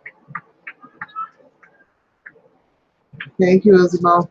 I know she looks a little odd right now, but hopefully we'll get it together. Hopefully we'll get it together. A little bit of this, a little bit of that.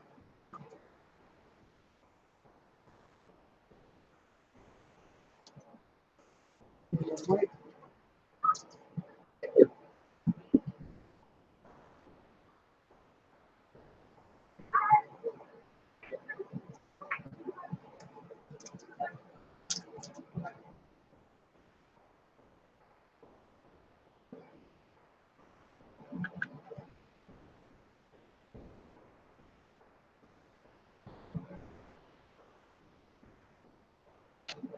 Happy defining her nose a little bit better.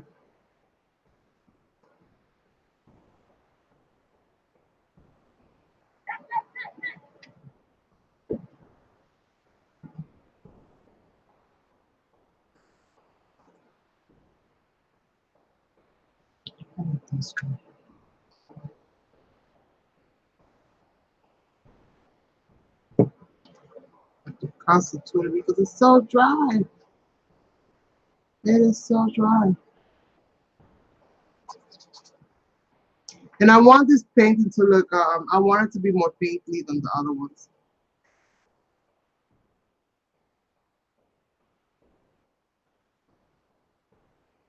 I don't even know what the heck I picked up right there.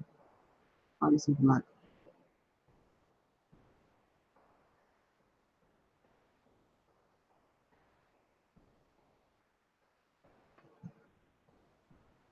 Let me dry this up a little bit.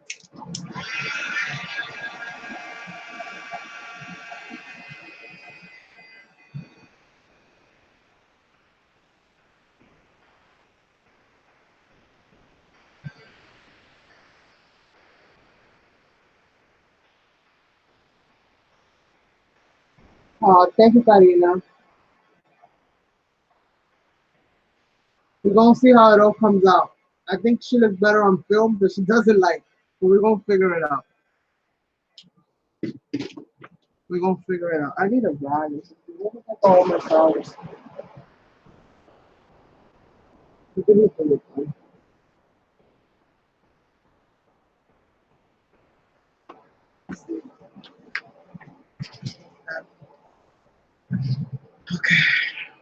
All right. So let's see. What do we have here? What are my options? Where's my gelato box? I need a simple gelato. Maybe some white. Maybe some white. Um,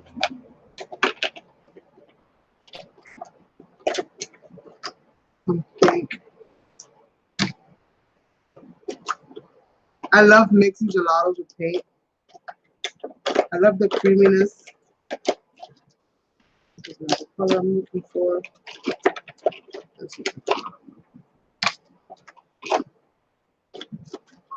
Love, love, love the creaminess of the gelatos. I need her to have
right, you guys. I'm in the zone now. So I'm sorry if I'm not talking too much.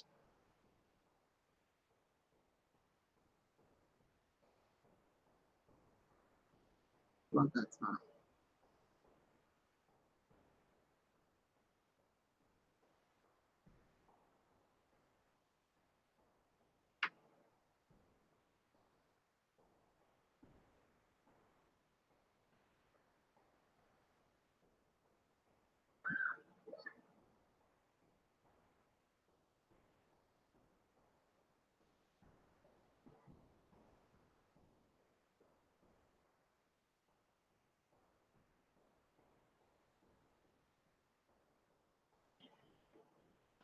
So let's see. Um, need some white for these parts here.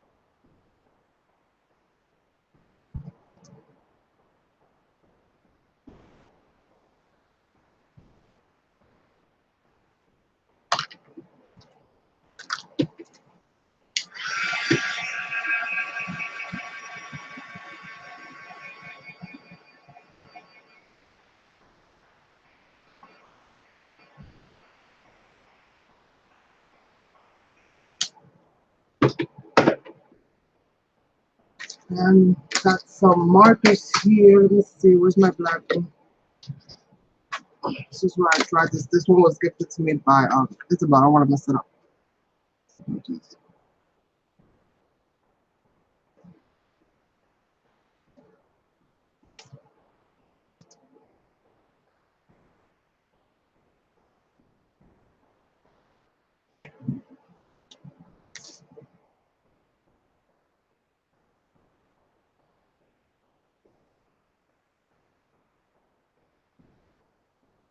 It's a little bit harder to do this on a canvas, but I will try.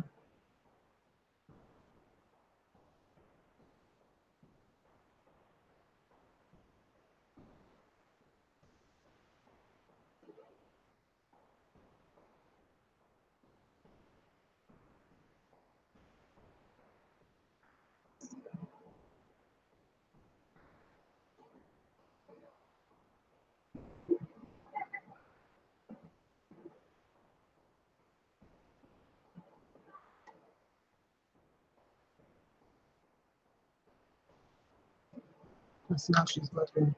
She's still looking at me or she's looking to the side. Let's figure that part of it out real quick. Make sure she's looking at me and not over there.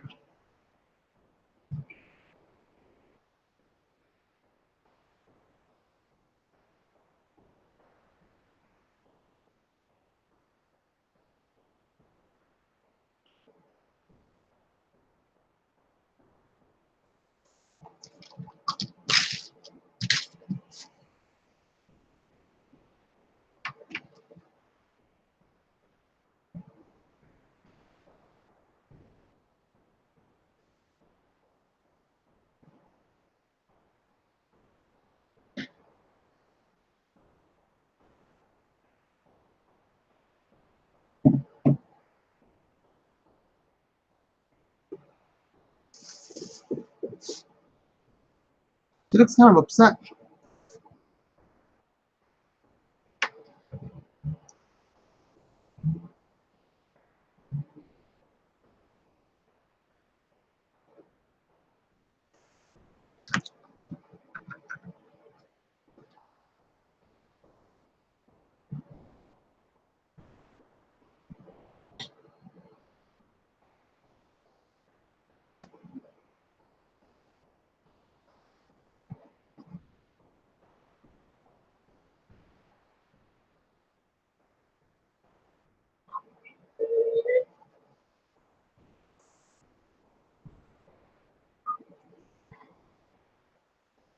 I'll blend that out.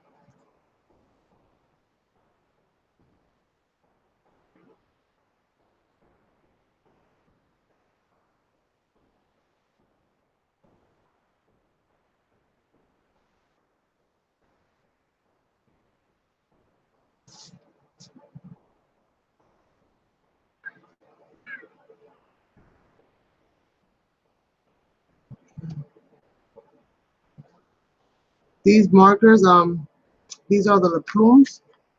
They're water soluble to a certain extent, so I'm just using that to my advantage. I want that shadow, but I don't want to overwhelm it.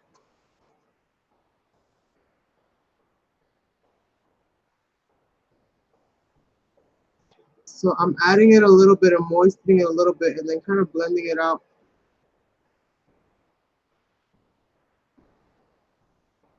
This is more for that eyelid line, like I was telling you guys earlier.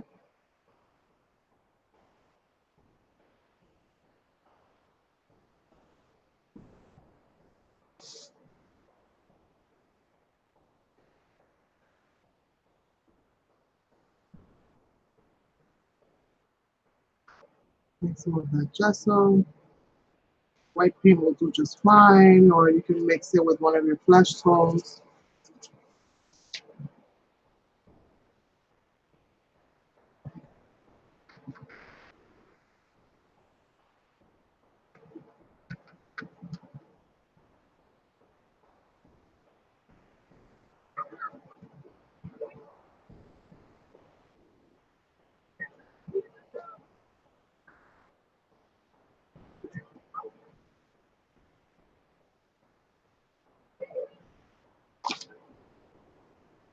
What's the other one? I guess we have to use this one or this one. Problem here.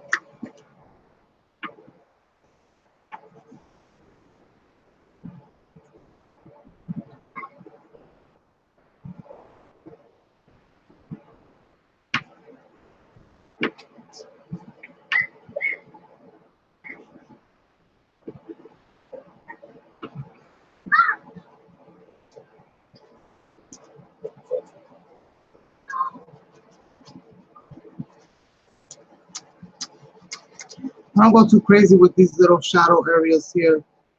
Too much. Just a little bit for me is more than enough.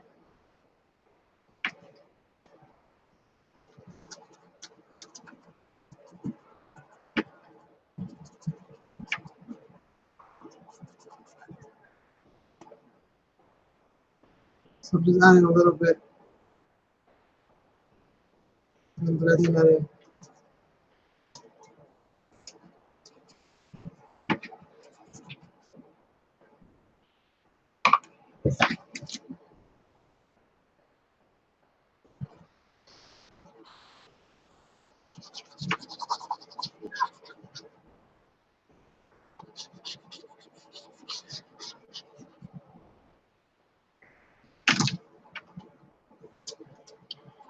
So I do apologize if I don't do too much talking right now.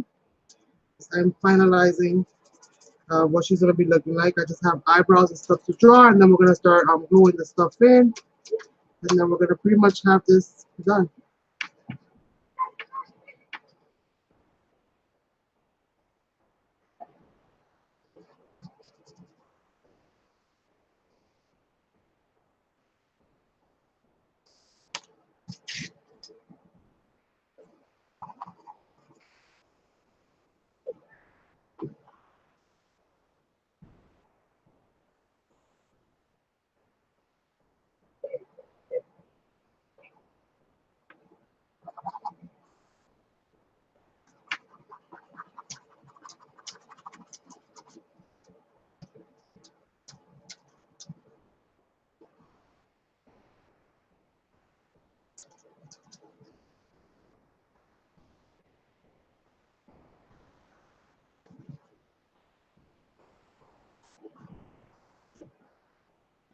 Okay, the face is pretty much done for the most part.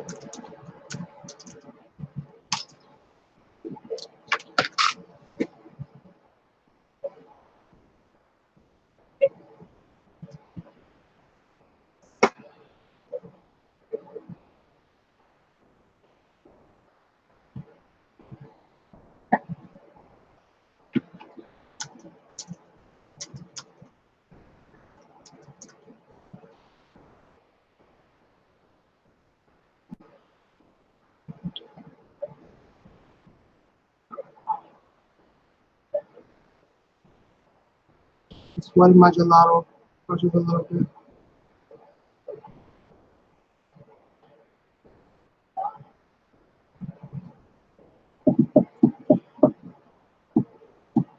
Next, we have a little dab of gesso, so that it becomes more permanent once it dries. And a little bit of this black in here to kind of create that shadow or recreate that shadow again. Some more of this gesso.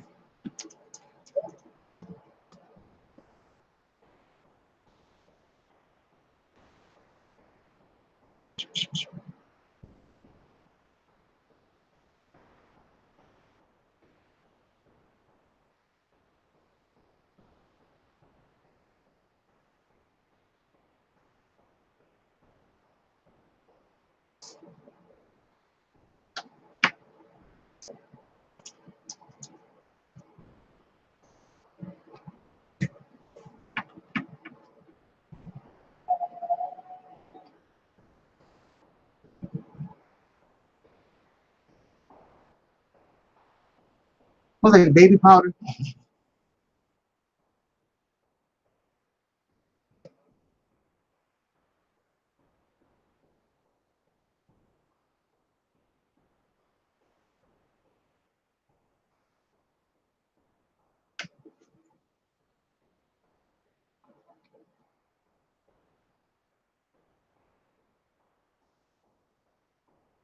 Thank you guys for hanging in here. The ones that have hung in here all the way to just about the end.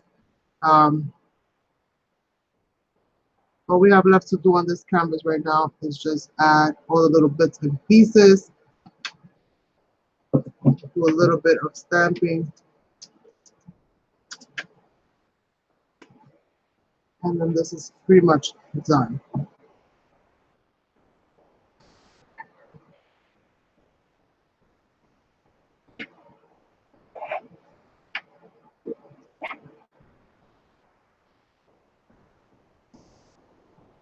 I'm making the ends of the lips a little darker.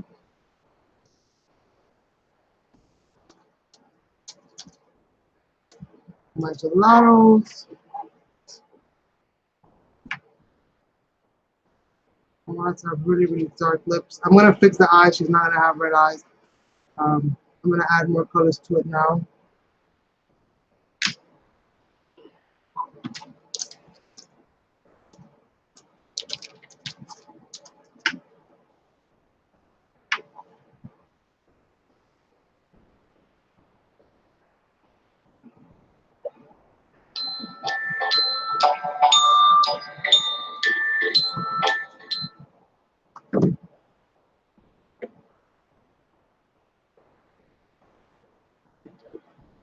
Alright. Alright, that's what we have with that. Hopefully you guys can see really well what it is that I'm doing.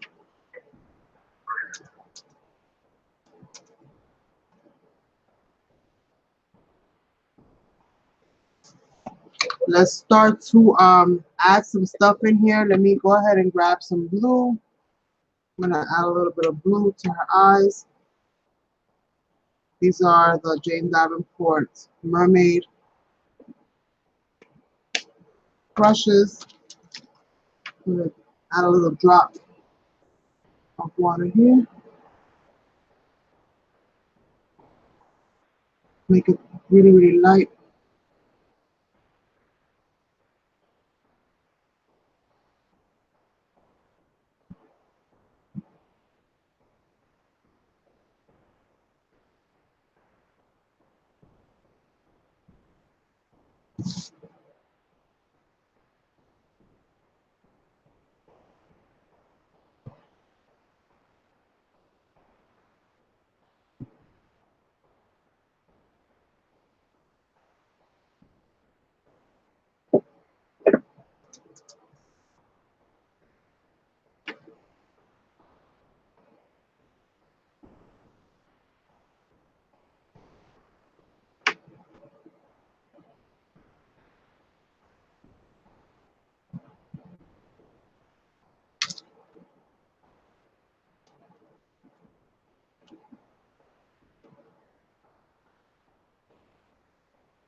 It's my white.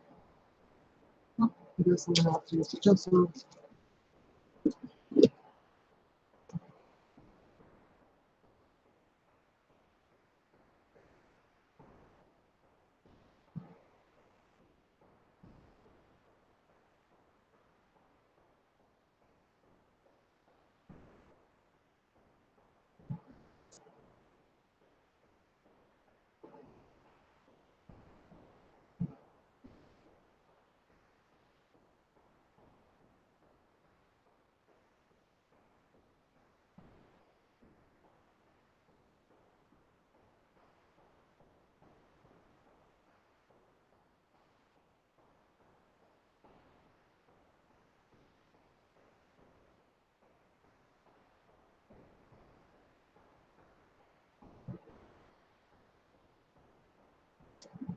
No, you made my give me a oh, you gave me a wrong thing.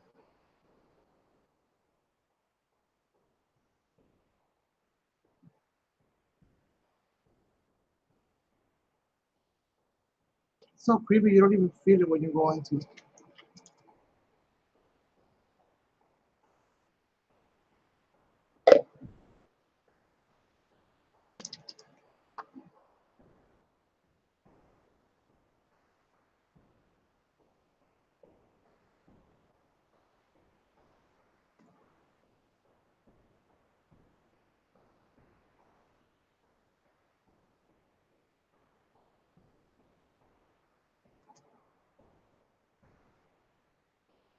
Got a hair on it. Got it.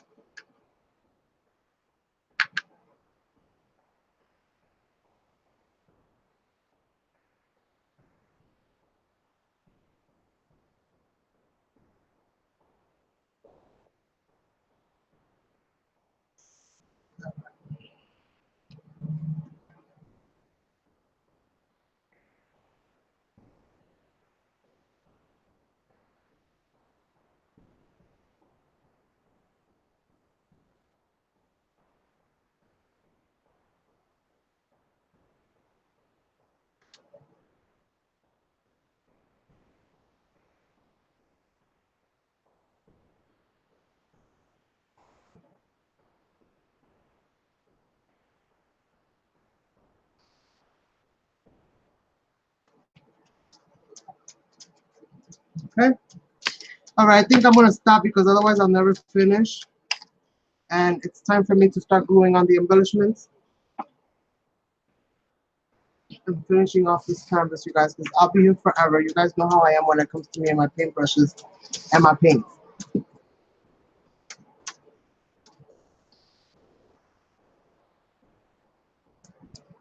No problem. I should be on here for a little while longer.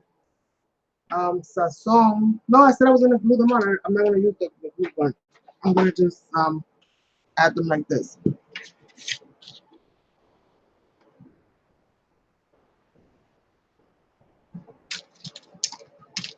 Where is my box of gelatos? I think I need to add. I think I can go with this.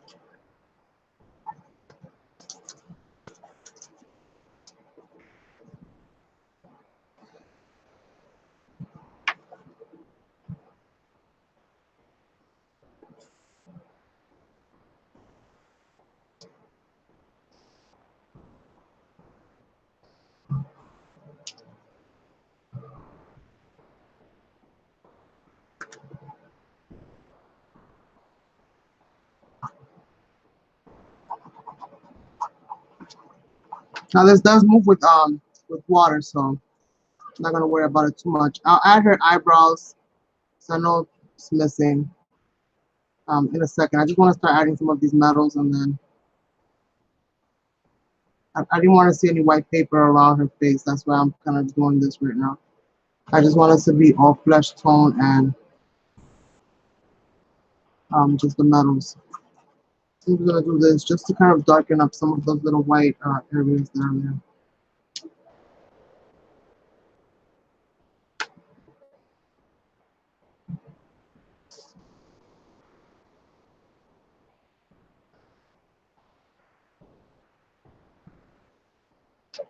I'll finish outlining all that other stuff afterwards. All right, so the first one that I'm gonna put down is this one here. Now this glue is gonna dry clear. Um,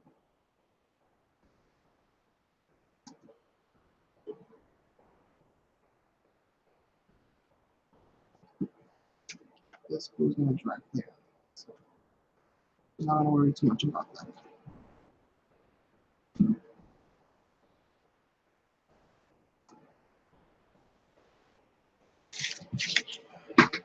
Okay, let's put this up there for now. Let's see.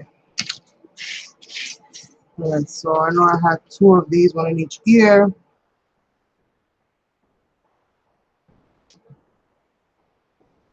I'm gonna put one here. Assuming that that's where it's dangling from.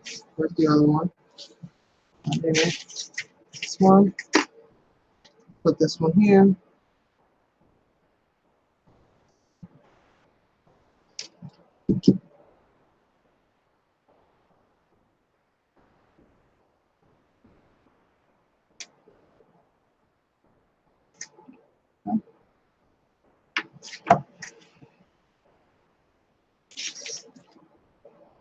I think this was in the back. It's amazing. She's back here somewhere.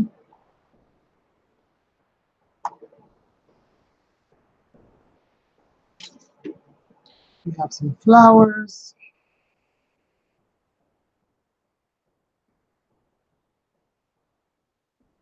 Just putting some of those in there. Again, how I put them the first time, I'm probably not gonna remember, so I'm just gonna do the best that I can with layering these.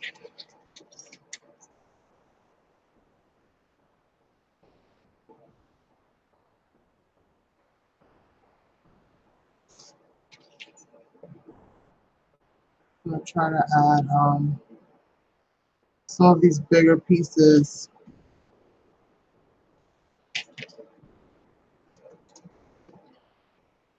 in some kind of proportion to one another. So we'll see how it all kind of goes.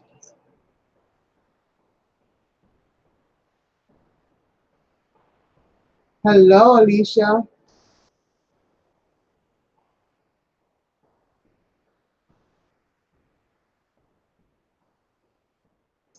Thank you so much, Alicia. I'm so happy you enjoyed it.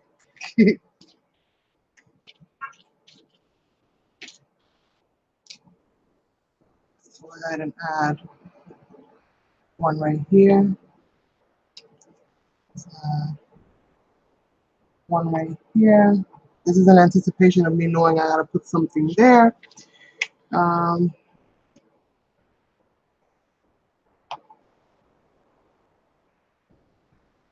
might like that, I don't know yet.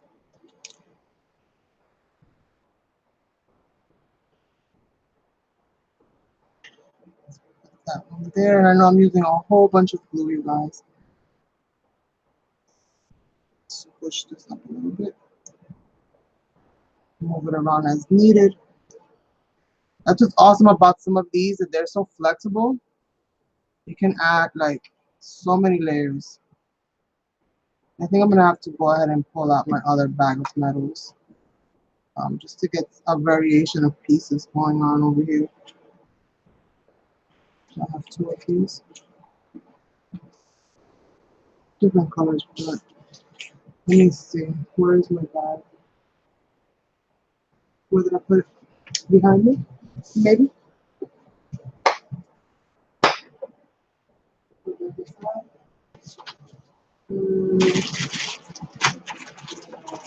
Let me pull some other ones from in here. Let me pull some other pieces.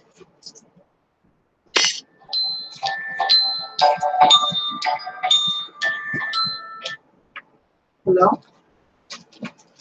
Hello? Yeah, I'm still live. I'm about to finish though. Oh, you are? Just stay there, okay. I'll see you in a few minutes. Sazon's coming home.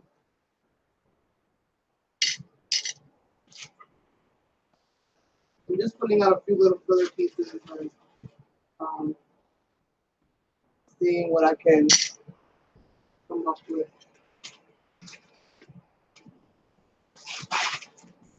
I don't know what's in my little bag. What's in here? Let me see what else is in here. Um,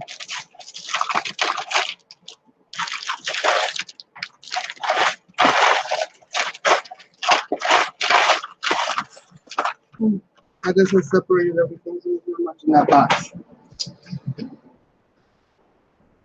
Thank you, Isabel. Yeah, hopefully she'll look even better as time progresses. Hopefully. That's what I'm hoping for.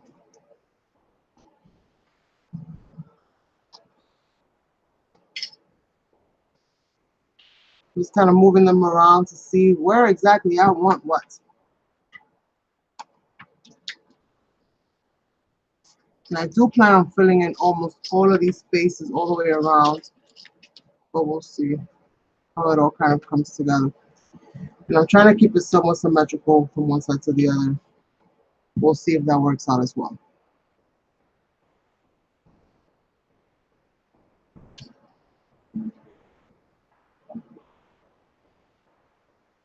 It might have been better to have done it with a glue gun. I'm gonna have to wait for this one to kind of dry. But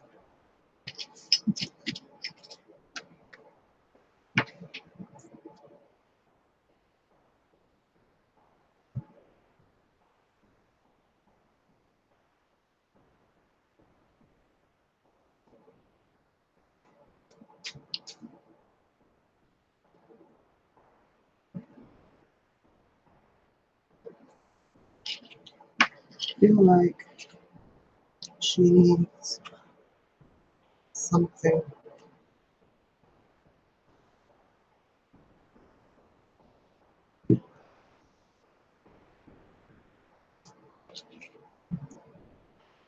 Um,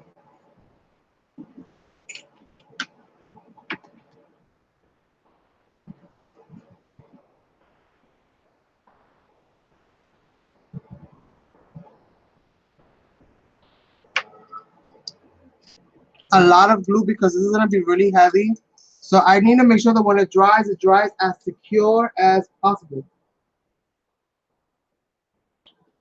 Well, some of them I purchased from Scrapping for My Boys, who she sometimes sells like mixed lots of metals. Or you can go to eBay or you can go to AliExpress and look for metal filigree. And you'll be able to find it. It's usually like in the jewelry section or within the jewelry findings.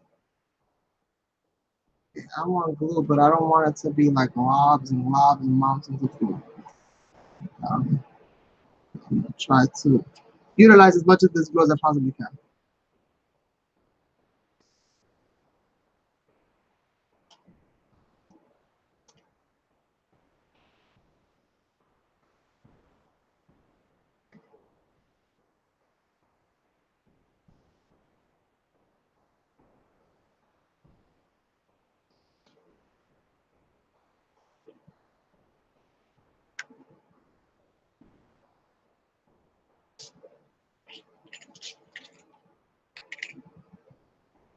I still have thread from my little sewing adventure I had earlier with my daughter here. Yes. See, what's awesome about Monica's jewelry thing is that you actually get a variety. When you buy them from the stores direct, you have to buy them all. Like you have to buy all the different ones. So in certain circumstances, yeah, it's more beneficial to have the mix. But if you use a lot of certain ones, or you just have certain ones that you like, then you might as well buy them, buy them straight away and buy them in bulk. Uh,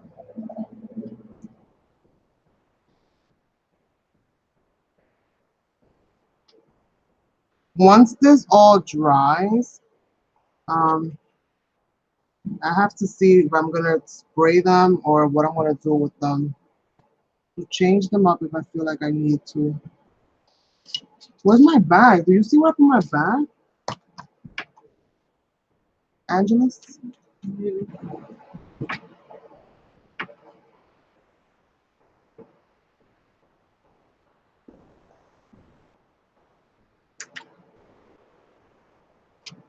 I'm gonna add that one, then I'm gonna take that one. I don't want to waste anything. I want to make sure that the pieces that I'm using, you're gonna mostly see. But you're not gonna see it, then I'm not gonna waste it. I'm gonna take that off and put something that you can't see. So these Look at little, Nina. I forgot she was here on the back. she's not. She looked like she had a whole day's work. So let's see. So this is gonna be a really, really heavy canvas. So whoever ends up purchasing this canvas, you know, you got a good one.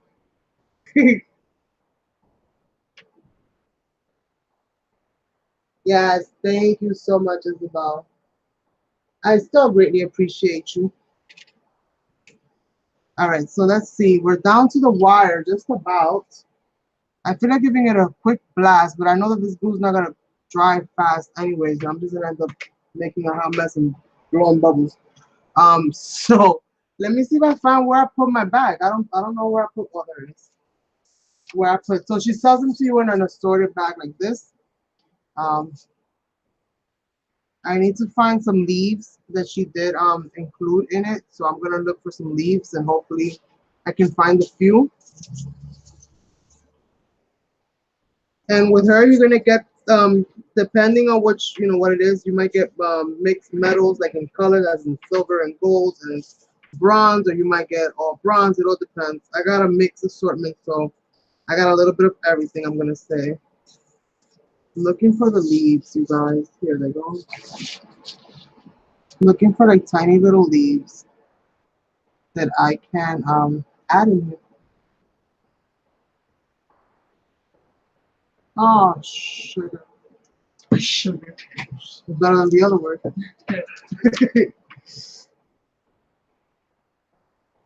Much. I put too much. I'm just trying to fill in like some of the little spaces where you kind of see some of the black, which is why I wanted to paint this thing in black so you don't really see so much of that. And even if you do, it still looks like shadow and you can't really tell. So I'm hoping. Do I have any chain in here? Do I have any copper chain? Let me see if I have any copper chain that I can add to her hair. I think she looks gorgeous. I'm loving the way that she's looking. What do you think, Angie? Okay. Pretty nice, right? What am I looking for? Oh, chain. Chain. It happens. I'm getting older. My birthday's getting closer. So yeah. Yes, we. So let me open up this other little case that I got here. Oh wait, I got a whole thing full of leaves. This is from BB Crafts, and they say I don't use their stuff. I use it. um, but what I have here, I think is a mix. I think that's copperish, too copperish, I think. Although I do have copper, so it's gonna go. It's gonna go. How it ends up, nobody knows. But for right now, it's gonna go.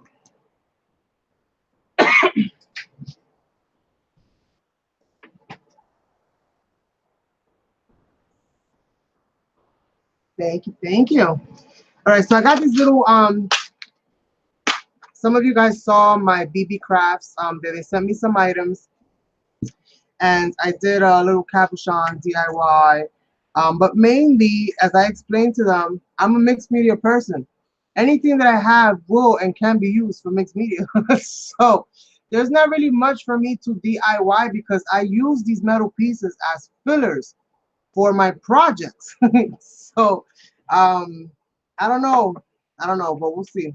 We'll see as far as DIY what I do. I told them, look at my artwork. Then you'll see that I use it. I always give them the shout out for what they have provided me for.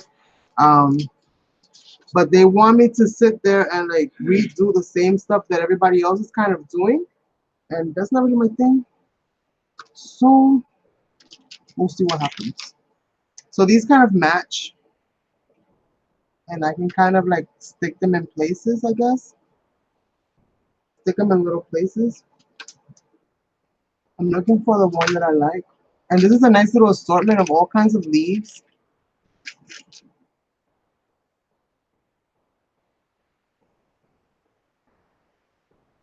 I like that. Stick that right there. Stop it in the glue. Sticking it in. I'm trying to where's the glue? Trying to incorporate this as much as possible.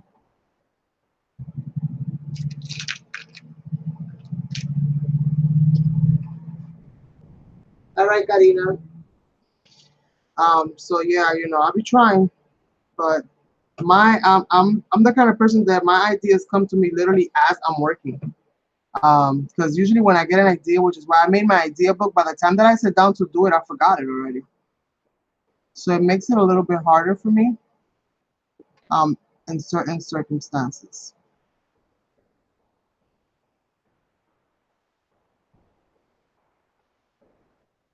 But I do love the way this is looking, you guys. What do you think?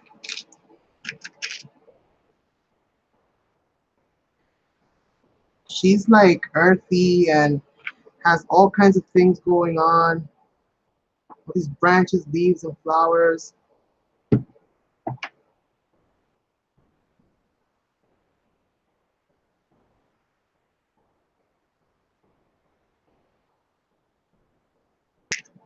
Which one was that one? So I'm just trying to like fill in all the gaps.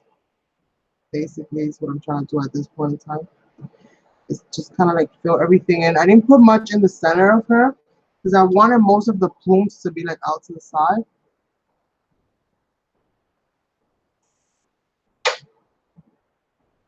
What the fashizi? Where's your ghost detector? Stop! Don't do that. That's scary. Where's your ghost detector, Angie? Oh no. Hopefully it's nothing trying to communicate. No hablo ghost. You play now and then wait till tonight. I'm not scared, you know that. All right, so let's see. Let's see. I need something to add like here because I feel like let me see. Oh my god, this is gorgeous. I love it. And it's been a while that I drew like a face or painted a face or did anything with a face, to be honest with you guys. So I'm really excited about how this kind of came out.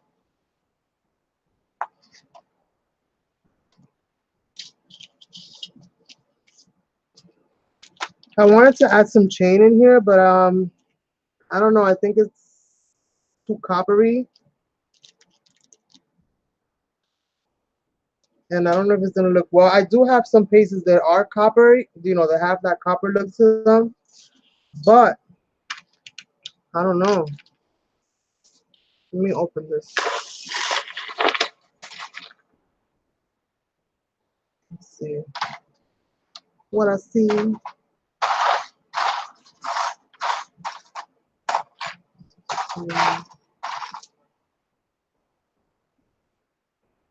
See, these are coppery right there.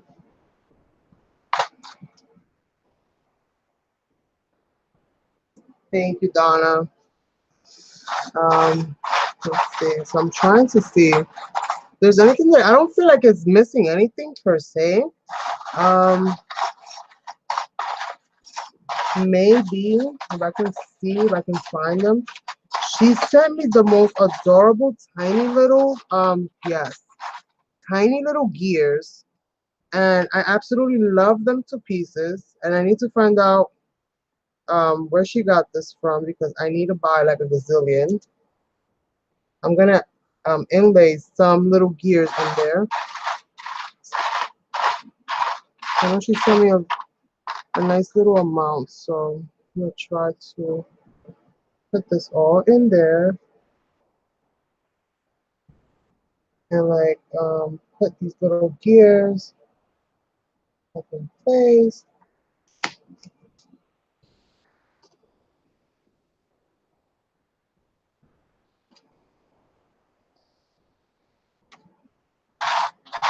And then whilst that song gets here, I'll just keep fiddling with the face until he gets here.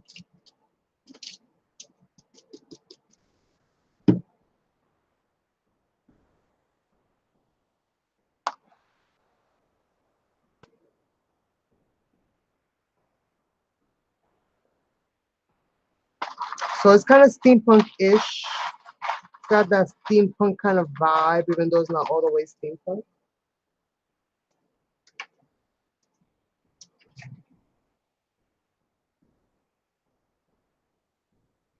Let's see.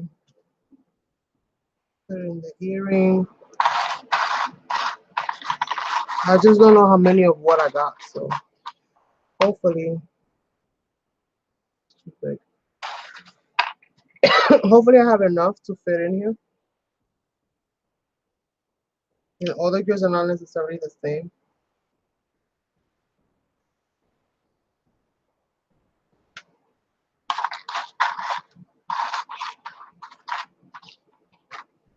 Look at these teeny tiny little flowers.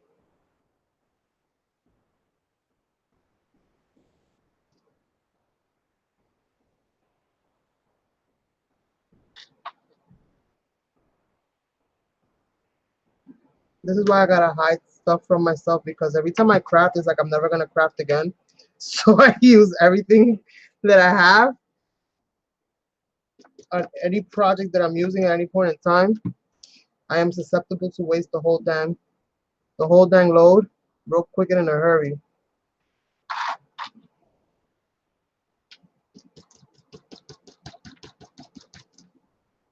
I'm just filling in some of these little spots that I see open, needing something.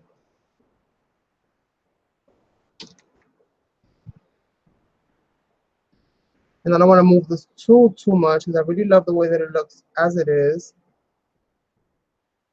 And I do want to make sure that everything is making contact with everything else. I'm just pushing in on all of this because remember, we're on a canvas, so if we don't have a straight substrate to begin with,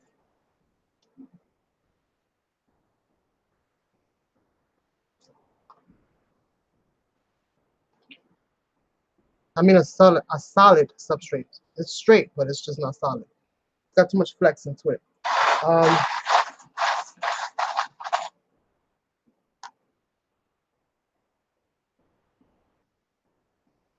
no, I wish I had some bronze chain. I thought I did, but I guess I don't.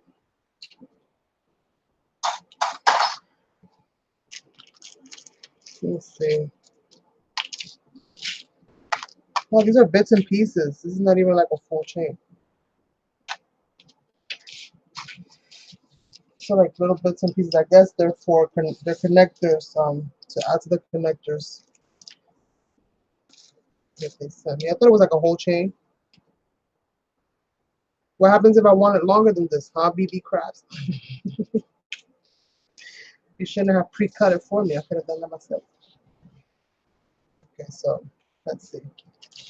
All right, so not that. I need something for this area here. So let me see what I find.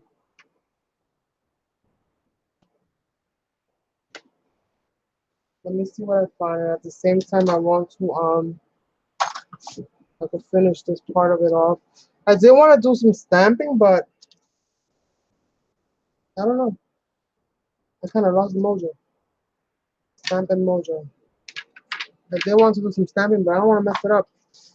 Kind of like it the way it is. Strange but true. I do. Let me get a little bit more of this red. Just kind of do some touch-ups real quick on some of this.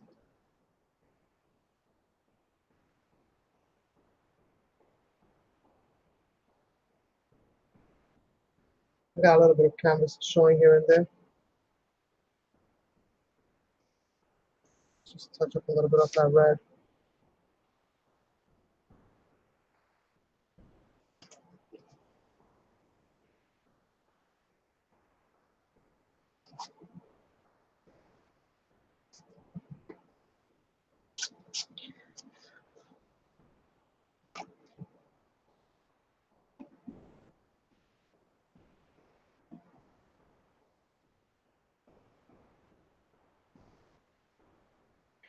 So I think this would look nice. Hung up in a living room, on a wall.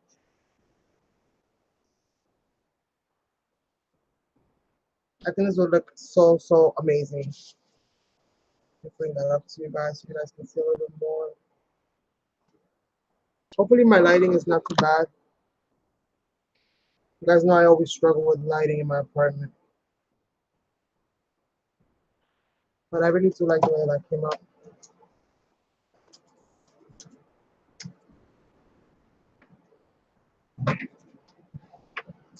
Once it's dry, I might just like dry brush a little bit of red on it. I don't know yet.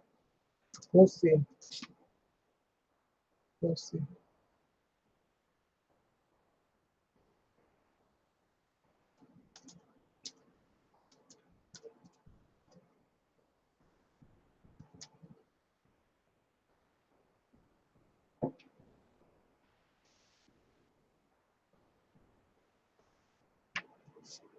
I like that.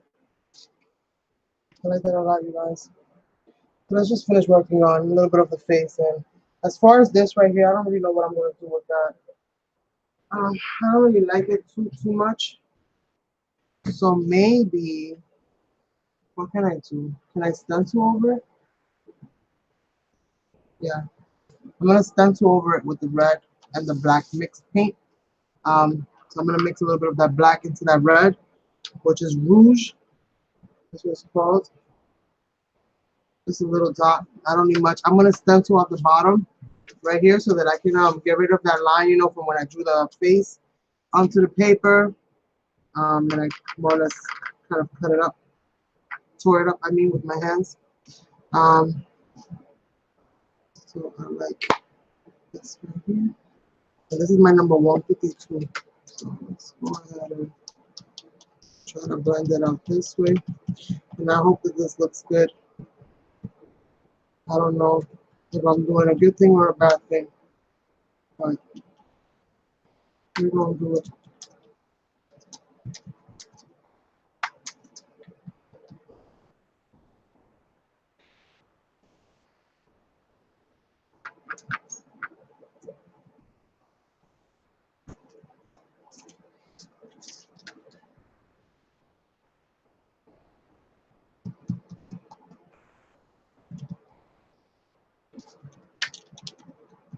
I'm going to do it like this.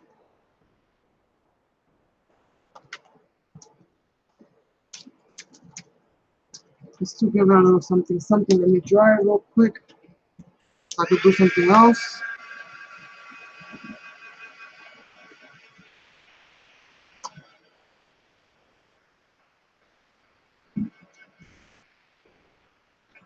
Thank you. I think what I'm gonna do, just to keep it kind of like all in sequence, I'm gonna just add more, just to like the bottom a little bit.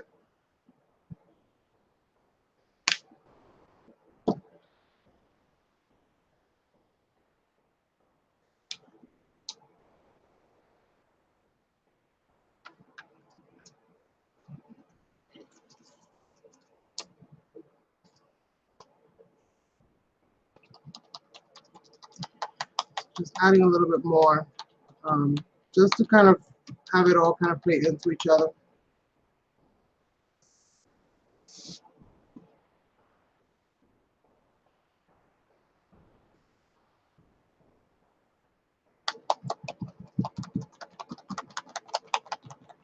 And yes, I'm layering stencils over layered stencils over layered stencils.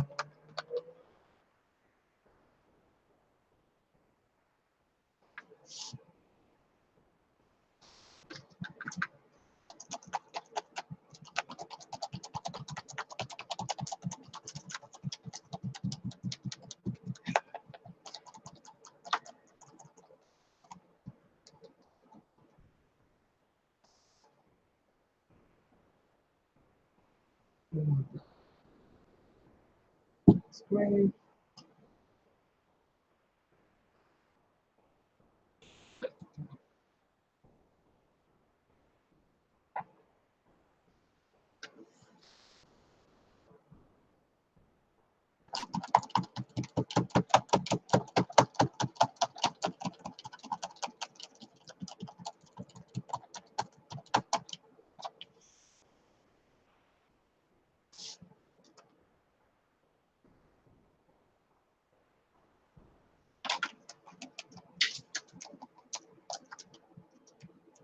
All right, so I needed to add a little bit of something happening here, because of the way that I glued the paper. You can see the line. So I'm just gonna add a little bit of this. Dry this up really quickly.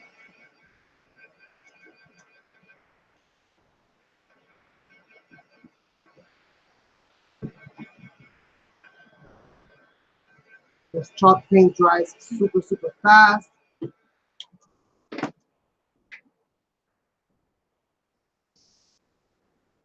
And I like that, but I'm not satisfied. So let's see what else I have here. Let's see what else we find. What is this? Journey. No. Let's see.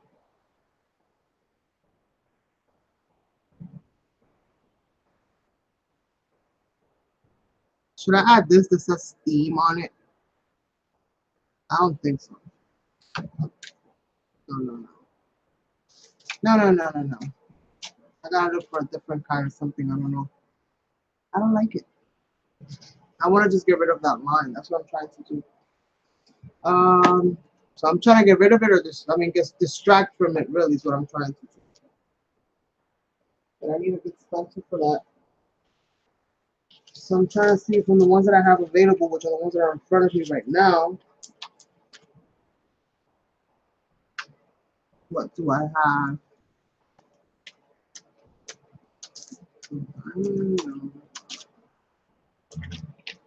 No. I don't know, I might just leave it like that and maybe add a necklace or something. I was trying to find that's what it was. I was trying to find some chain. My English went out the window. I was trying to find a chain that I can add in there, but I didn't want to just add any kind of metal, and I don't think I have a chain in that metal. I have to order some.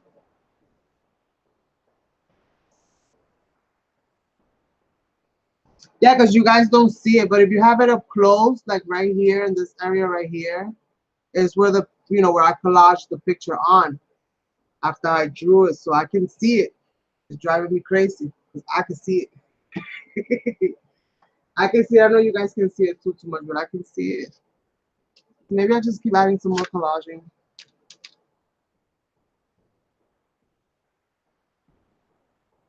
Just gonna get to the point where you're not gonna be able to see nothing there, so I'll leave it alone. No, I'll leave it alone, huh? The eyebrows. Yeah, that's what I'm about to do. Wrong. It's her eyebrows.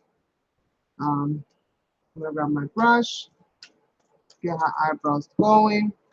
I'm gonna use a little bit of this black paint that I have here, and I'm gonna see how I kind of paint these in, because I did take away my little area where this is supposed to be marked in. Okay. First thing I want to do is give her back her lip line.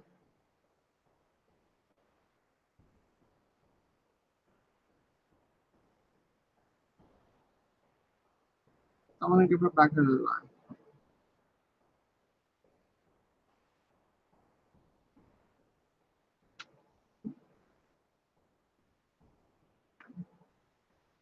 This is my right. There we go. This is the delicate part right here. This is the no take backsies, you guys.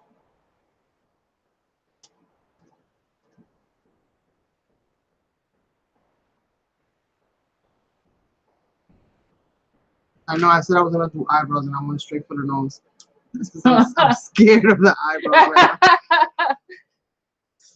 So let's see. Let's try this. Okay. All right. I'm gonna do it. A little bit of red into that black. The tiniest little amounts. And the reason I don't sketch it in with the pencils, because at this point in time it's just gonna show. The pencil line is gonna show, which I don't mind for some things I do. So let's see. Okay.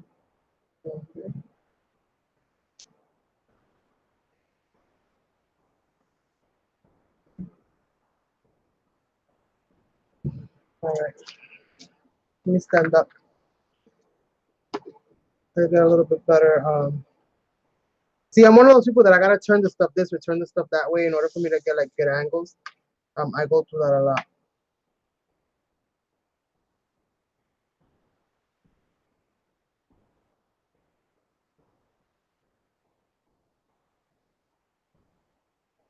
And there's always that one thing that wants to mess everything up, and I'm kind of nervous about that right now, to be honest with you guys. Really, really nervous.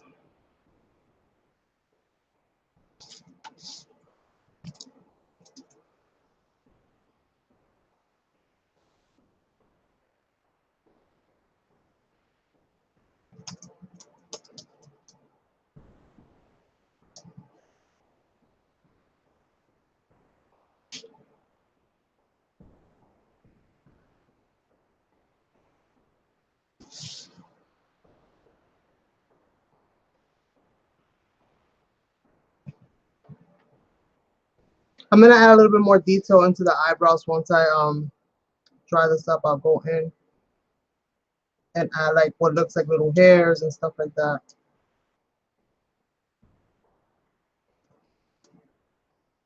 And I'm just trying to break up all the solid color that we got going on here.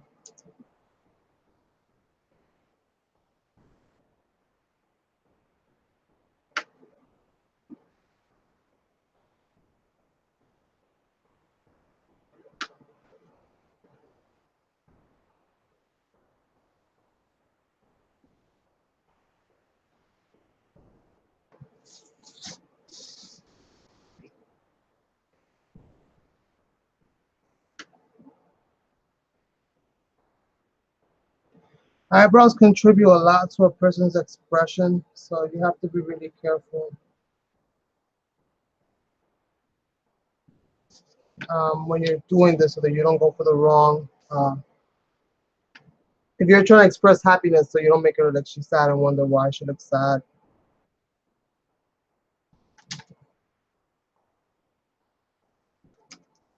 I want her to have more of a concerned kind of look.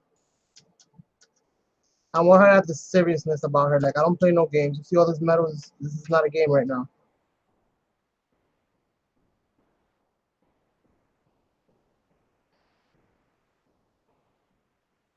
I'm trying to shape it and mold it with the color being more watered down. And like I said, adding whatever I need to add to it.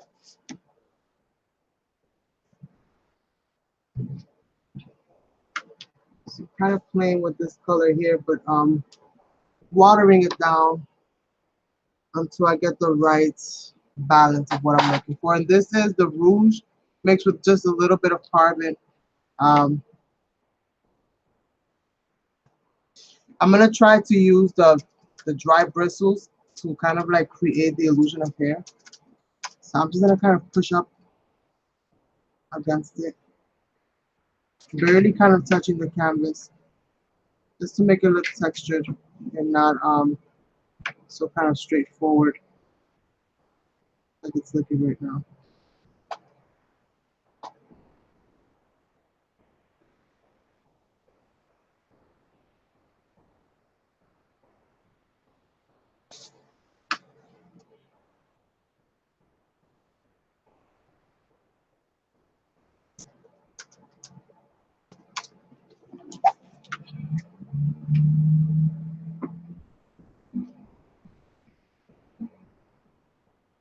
Then I'll dry this, and then with a fine tip marker, I'll add a few little hair indicators here and there.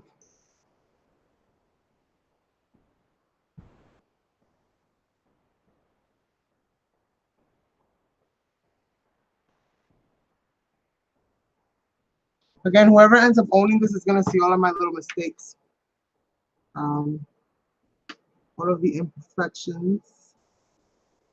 But I like it. I like it like this, slightly imperfect or overly imperfect, depending on your opinion. Um, but I like it like this. It's very me, and that's all anybody can ask for: authenticity. I'm just kind of stipling it on again to give it the illusion of like texture, hair. So I'm just stipling it on with a tiny little brush.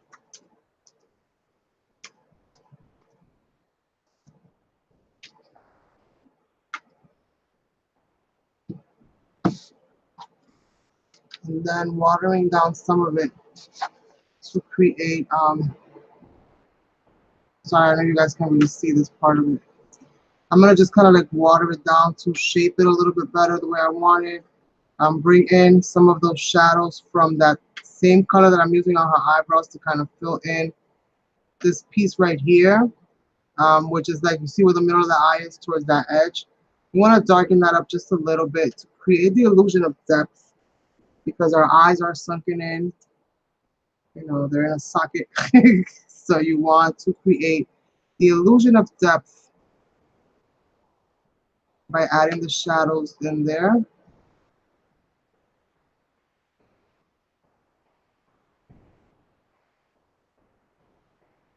And I'm doing that with the watered down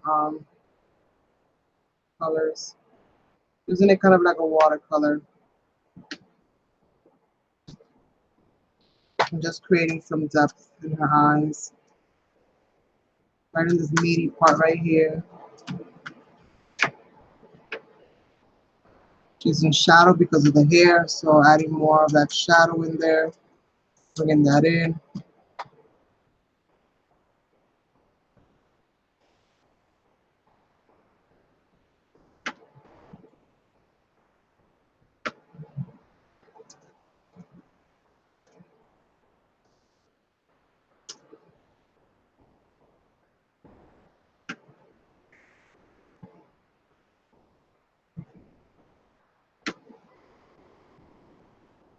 Sato, yeah, thank you. Thank you, Karina. I'm so glad you guys like it. I was so nervous, you guys, today. You don't even understand. Like, I was so nervous. I was trying to buy so much time with the so-and-so because I didn't know how it was going to be. Like, it's been a while for me to do this. And I'm so, like, super grateful that you guys are here with me, honestly. Your motivation means the world to me.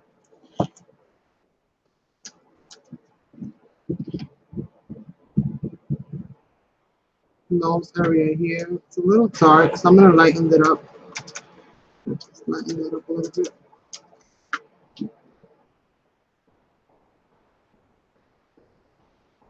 I'm going to lighten that up real quick. And a little bit of that flesh tone in there.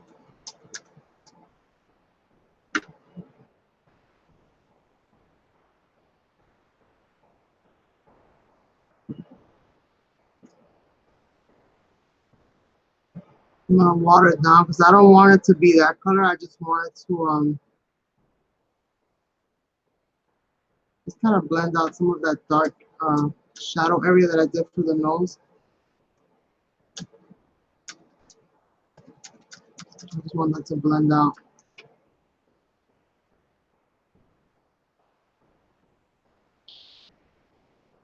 Just kind of adding that in there, diluting it.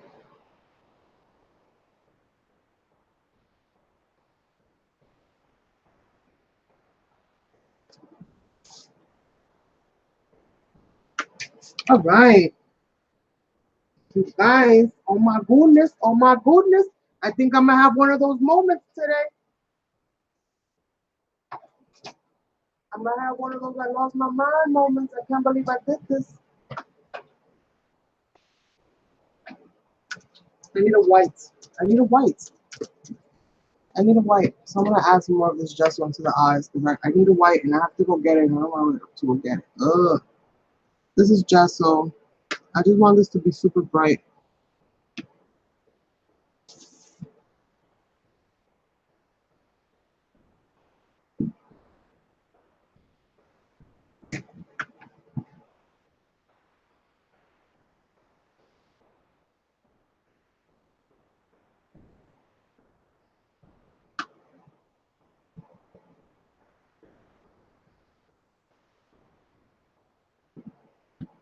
So a little bit of the white right here on her lips.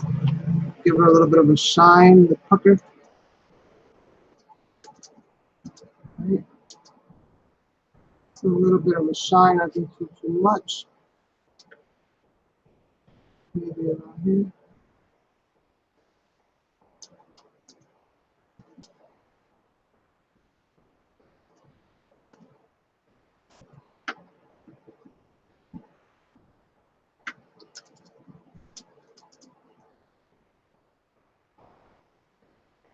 A little bit, a little bit.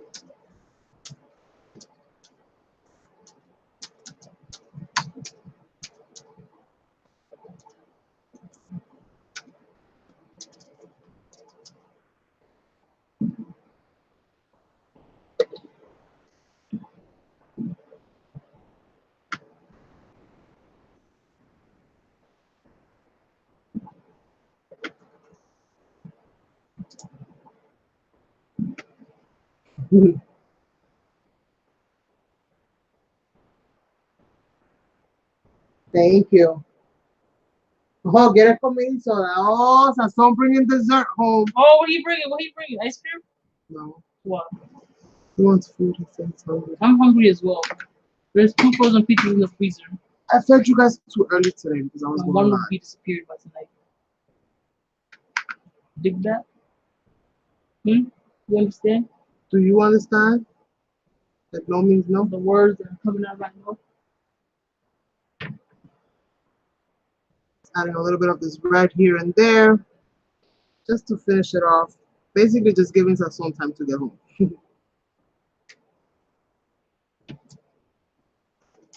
So I'm just gonna kind of just add a little bit here and there.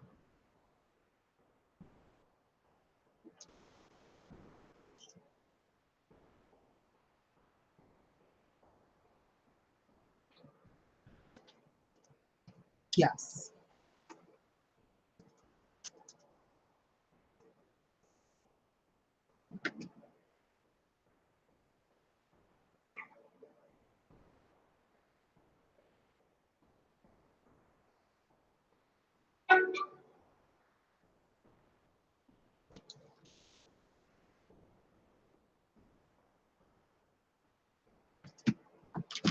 This phone of mine, Lord help me.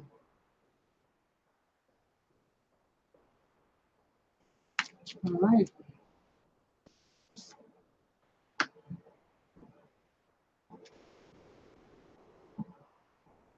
I'm not gonna outline the whole entire mouth, the bottom lip. I'm only gonna outline the bottom to create that shadow, or at least assist in the illusion that there's a shadow there. She got big old lips.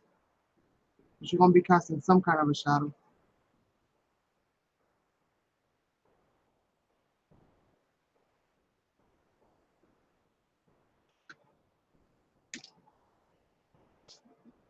On the nose.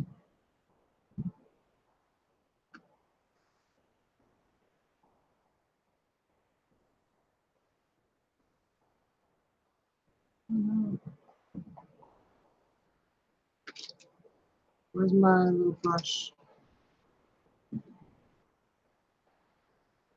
I got too happy with the little line and I put a little line on the nose. Thank God this thing is water soluble.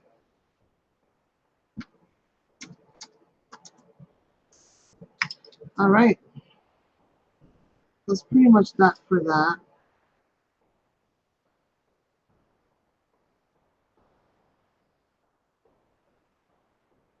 Making the corner of the mouth a little dark, like I said,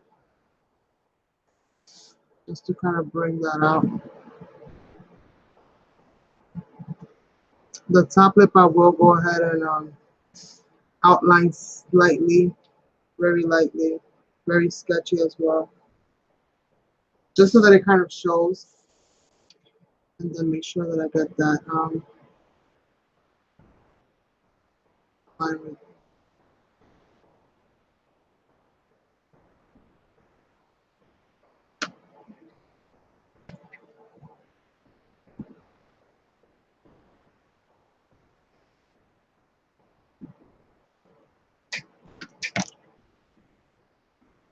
She's just laughing all day by yourself. I'm not even laughing. I'm just smiling. I can't smile. Oh, you can smile all day. I'd rather see you smile. Hello, Nora. Hello, Marion.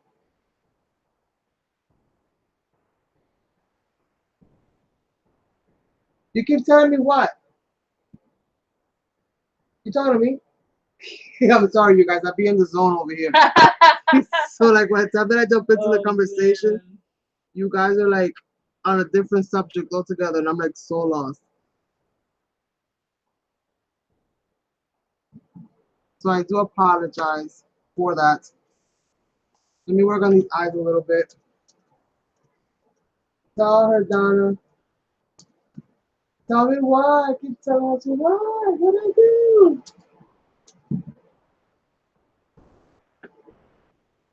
She's making a move. Oh, okay, okay, okay. Oh, yes. I haven't quite gotten into the whole junk journal thing, but I do plan on doing like papers and stuff like that, like mixed media, painty papers that I'm going to be using in journals and lap books and stuff. So I'm so excited about the new little machine because soon I'll be joining you guys as well. Yes, Nora, make some videos. All right, let me put this over here.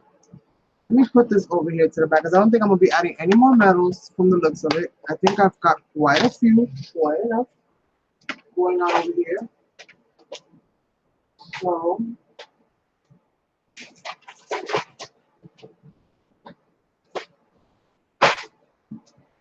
not in my room.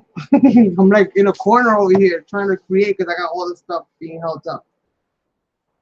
So let me go ahead and just keep adding, keep outlining. Now this is not, I don't think that this is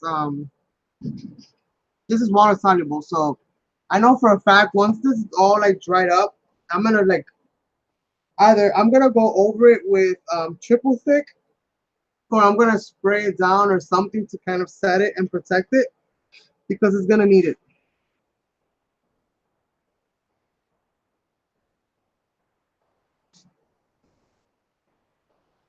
So I'm just defining some of the lines that were already in here.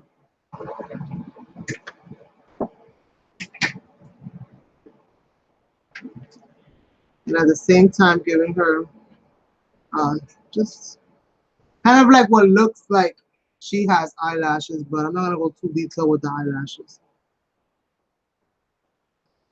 I'm just gonna like, you know, kind of make little squiggles and just give the illusion that she's got some kind of eyelashes happening. You won't be able to really see it on this side.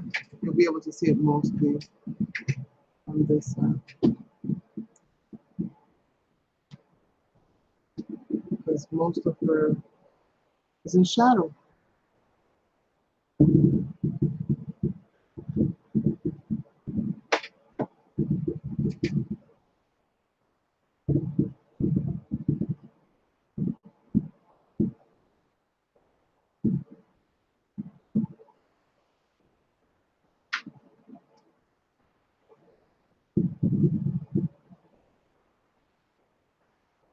And I need to find my white marker. So it's driving me crazy. Where's my box?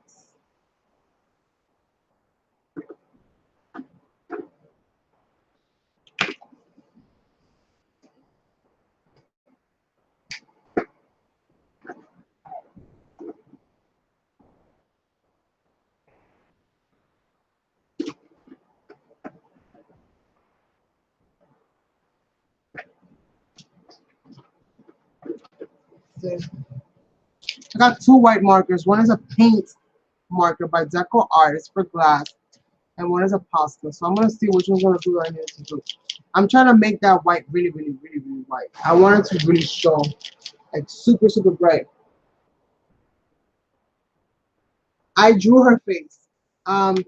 Basically, today's video was about me kind of like sharing with you guys my process for creating my faces, like how I draw them and stuff.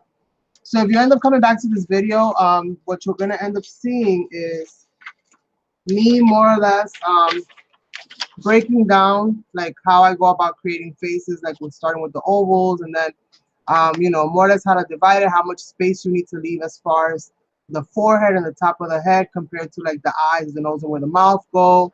I kind of share with you guys some of the highlight areas, like where you want to leave the lightest, like if you're painting it in or even coloring it in with whatever, you want to always make sure that you leave like certain areas lighter than everything else, so it's like reflecting of light.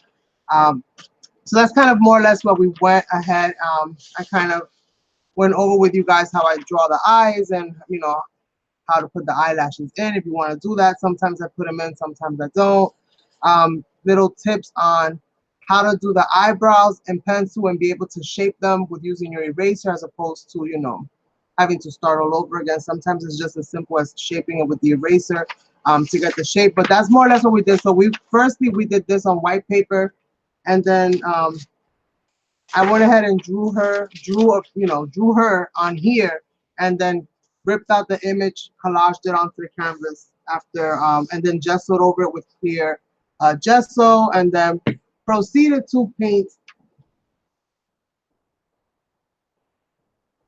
Thank you, Nora.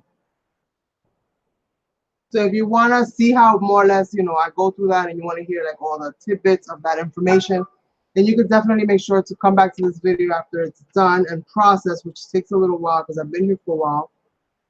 Awesome. Hubby's almost home. I've been here for a while. I went live all day today. I've been live since 4 o'clock, 4:30 this afternoon. I did the first review.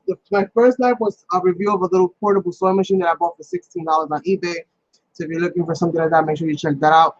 I'm not very good at being a very formal reviewer type of person, you guys. I'm extremely goofy. You guys know me. The ones that don't know me, you'll get to know me. There's nothing that I take very seriously, so I'm always laughing, making jokes, cracking up, whatever the case may be. But that's just my nature, you guys. So sometimes I try to be like really professional, and it's so hard. I can't do it. I just can't do it. So you know, if you enjoy that kind of energy, then definitely check that out. And yeah, I think we're about done with this, you guys. I don't know what else I'm gonna do. Knowing me, I'll end up doing something. It's screaming to me to add a chain. If I can find the right color, then I might add like chains that come from this side to that side. That's where my mind is right now. But I don't want to add that little copper. Let me look one more time, you guys. Pray for me, okay? Pray for me that I can find some chain, because if I do, I'm gonna loop it. I'm gonna, you know, have it hanging from one side to the other. So she has like that medieval, you know, at the same time she still got kind of like that you know, Queen of Hearts or Snow White, you know, type of queen situation going on. Okay. I did go to school, I learned English, okay? I just sometimes can't speak it too well. So here we go. Let's see if I can find it. You guys, I got a couple cases that I gotta go through real quick. And if I can find it, I'll find it sooner rather than later. I hope. Thank God for clear tops. So I'm hoping that I'm gonna finish crossed. That by the grace of God, I do have some chain that I can use.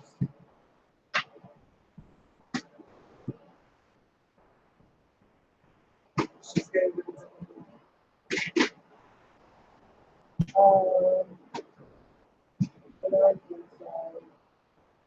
I don't think so, because the places that it would have been, I looked and I don't have any. So I don't think I have any. That's a bummer. That's a bummer. Let me look in my other junk box, my mixed media junk box, which is where I throw all the trinkets and odds and ends and just odd stuff that really has nothing to do with anything. Let me go see if I find a chain there. So give me a second. Nina is sprawled out. Nina is swamped. Yes.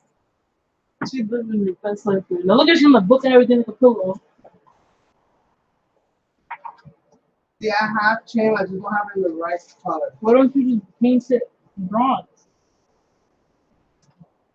It's not the same. That's not, Literally. no, it's not. I don't have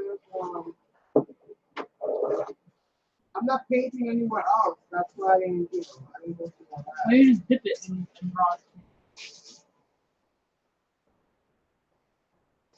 I'm just gonna give up on that right now. I'm gonna have to. All I have is silver chain, because I don't would have added the other one. What is in here? No. Oh, oh, are my eyes deceiving me? I hope not. Please, Lord, Oh my please, god. let it be what I need. Please, okay, please. I literally knocked this thing to the side, and out of the corner of my eye, I saw a little piece of chain. I'm just gonna show you guys. This thing fell over as I'm looking through the other box, this little tray here, and I can Oh my see god. in the back of the drawer that there's a piece of chain. So I hope, yeah. Let's see. Oh my goodness. Come on, I gotta take everything out. These are like little cards that I designed, like the little alpha cards. I made a whole bunch for when I did my one of them hops that I did a hot minute ago. So let's see. All right. Oh my God, you guys, being a crafter is so hard when you have so much stuff. And the thing is that a lot of it starts new and ends up like junk because we just have so much of it and we're stuffing it everywhere. All right. Look what I found, because God has heard my prayer. Look what I found. Yeah. All right, so let's see how I'm going to do this. Right there. Right there. Right there. Select right there. I wish I had more. Like, I don't know if one chain is enough. Why don't you make it into a necklace? Let's see by doubling it up. That kind of gives me a better, right? Because this is like a bronze, right?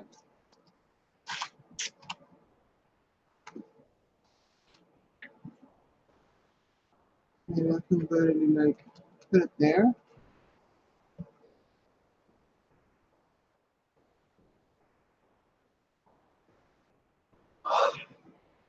Who else is here? Did I miss anybody? Right, with the little chain on it, I think that's the ticket. Because aesthetically speaking, I'm thinking about when it's gonna be hanging on your wall. Like I love making stuff that just sticks out. Like the canvas that I did,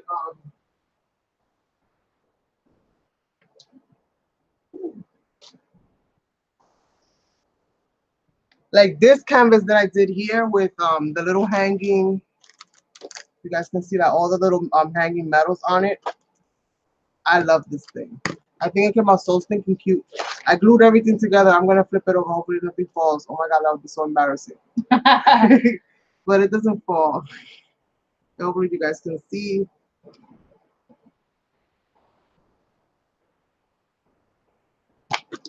I love this thing.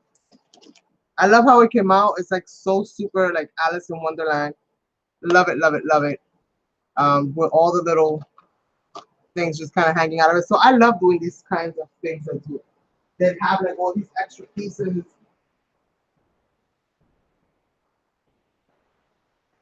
It just becomes like a situation where you have to buy so many little things, like that it just becomes a little overwhelming sometimes. Make sure this is going on. So I think I'm gonna double it up. And this chain seems to be turning, so it'll just become more vintage with time because it looks like it's changing colors a little bit. Oh, hello, Amy. Oh, thank you. So we've been here what? I started at 6:30 today, you guys. Oh my god, this was a long process. I started at 6, almost at 7, and it's 10:15 and I'm still here. Even though I'm pretty much done at this point in time, I'm just hanging out, just killing time. But I'm gonna be doing maybe not, like this, but definitely like faces and stuff like that, and working on mixed media art journaling that features more of the faces. And once you can get the hang of that, then you can pretty much apply it to anything and everything. So I'm trying to put this in a place where it kind of looks like it belongs there. So I don't know if the key is to, let's see.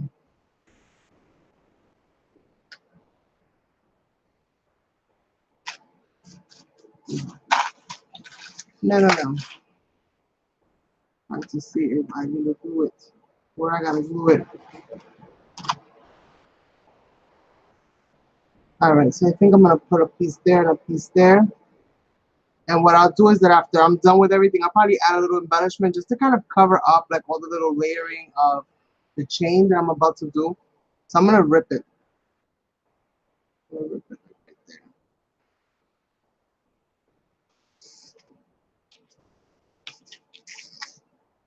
I'm gonna add glue. What you want? Ah, he's here.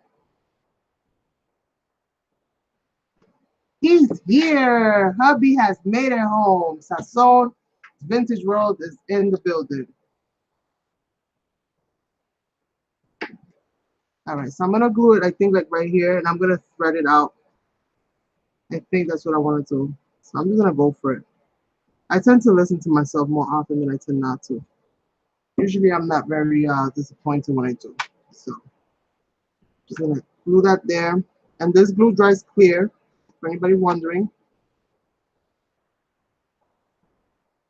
My thing right now is just getting it to kind of stick. Stick in place, and I'm gonna add some more. Because why not?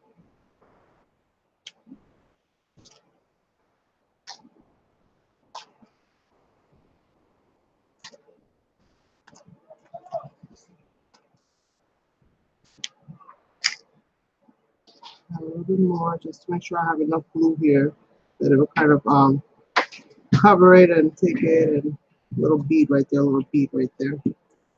So let's add this little end, and add this little end, and let's push that down so that we know that it's in the glue.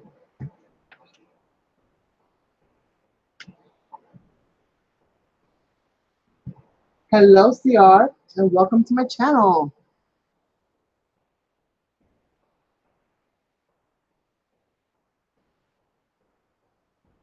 I'm just not pushing that in there. Making sure it's completely saturated in glue. And that way when this kind of hangs, it'll be like, scalloped. That makes any sense? Sometimes my mind just shows me pictures, so that's what I, tend to try to describe. Sometimes I can't get the word. I'm like, what is it? Scallops. All right, so, and maybe under here. Under here. And I'll add this final piece of chain right here. Under the leaf. It'll let me get to it. Neither.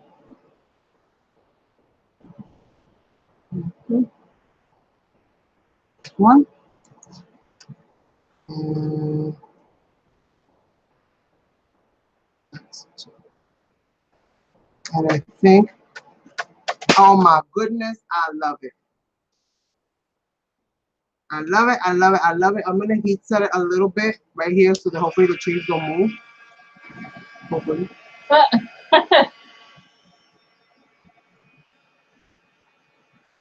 This might not be the best idea, but Why not?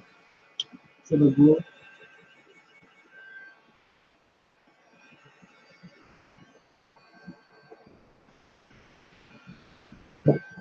I'm gonna add something here to cover that up once it's all dry. Or maybe before that. Let me see if I can find something now that I can add into it, like a little flower or something that'll just take that. Llegó el hombre.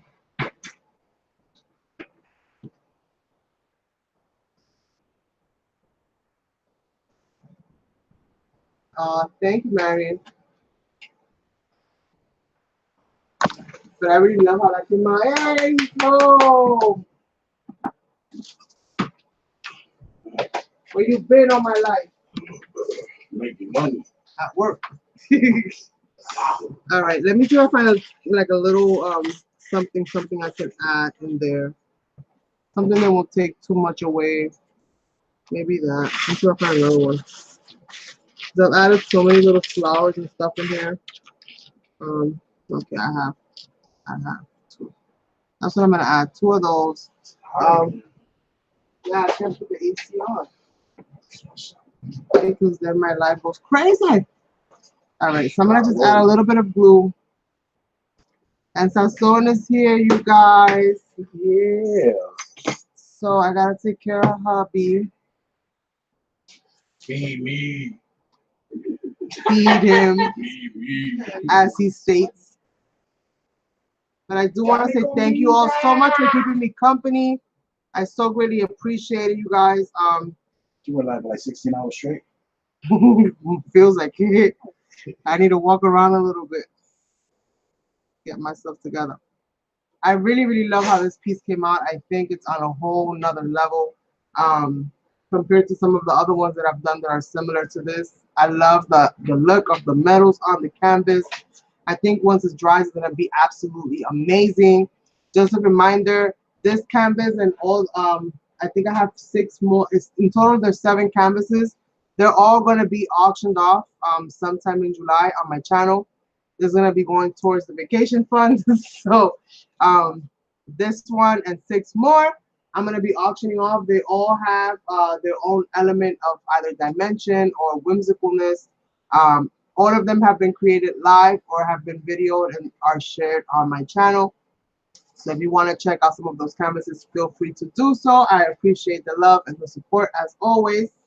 I think she came out super, super gorgeous. I will tilt her over, but I can't.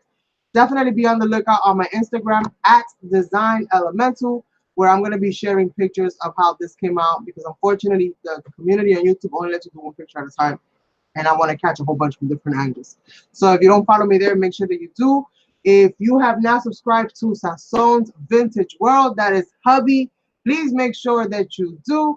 He should be in the comments of the chat section. Just click his little icon and it'll take you right over to his channel. Yeah. He goes live on Fridays, okay, at 8 p.m. Eastern time, and he's all about vintage, you know, creating different things. So definitely go and check that out. Don't forget to subscribe to everybody that's here in the chat. You know, show each other some love and some support. Let's continue to support each other and help each other grow, and definitely continue to develop this craft. I've said enough, and I will catch you all on the next one. Bye, hugs and kisses. Love you all. Thank you so much for being here. I'm so glad you guys enjoyed it. Oh my God, I'm so proud. I'm so proud. And I'll catch you guys in the next one. Bye.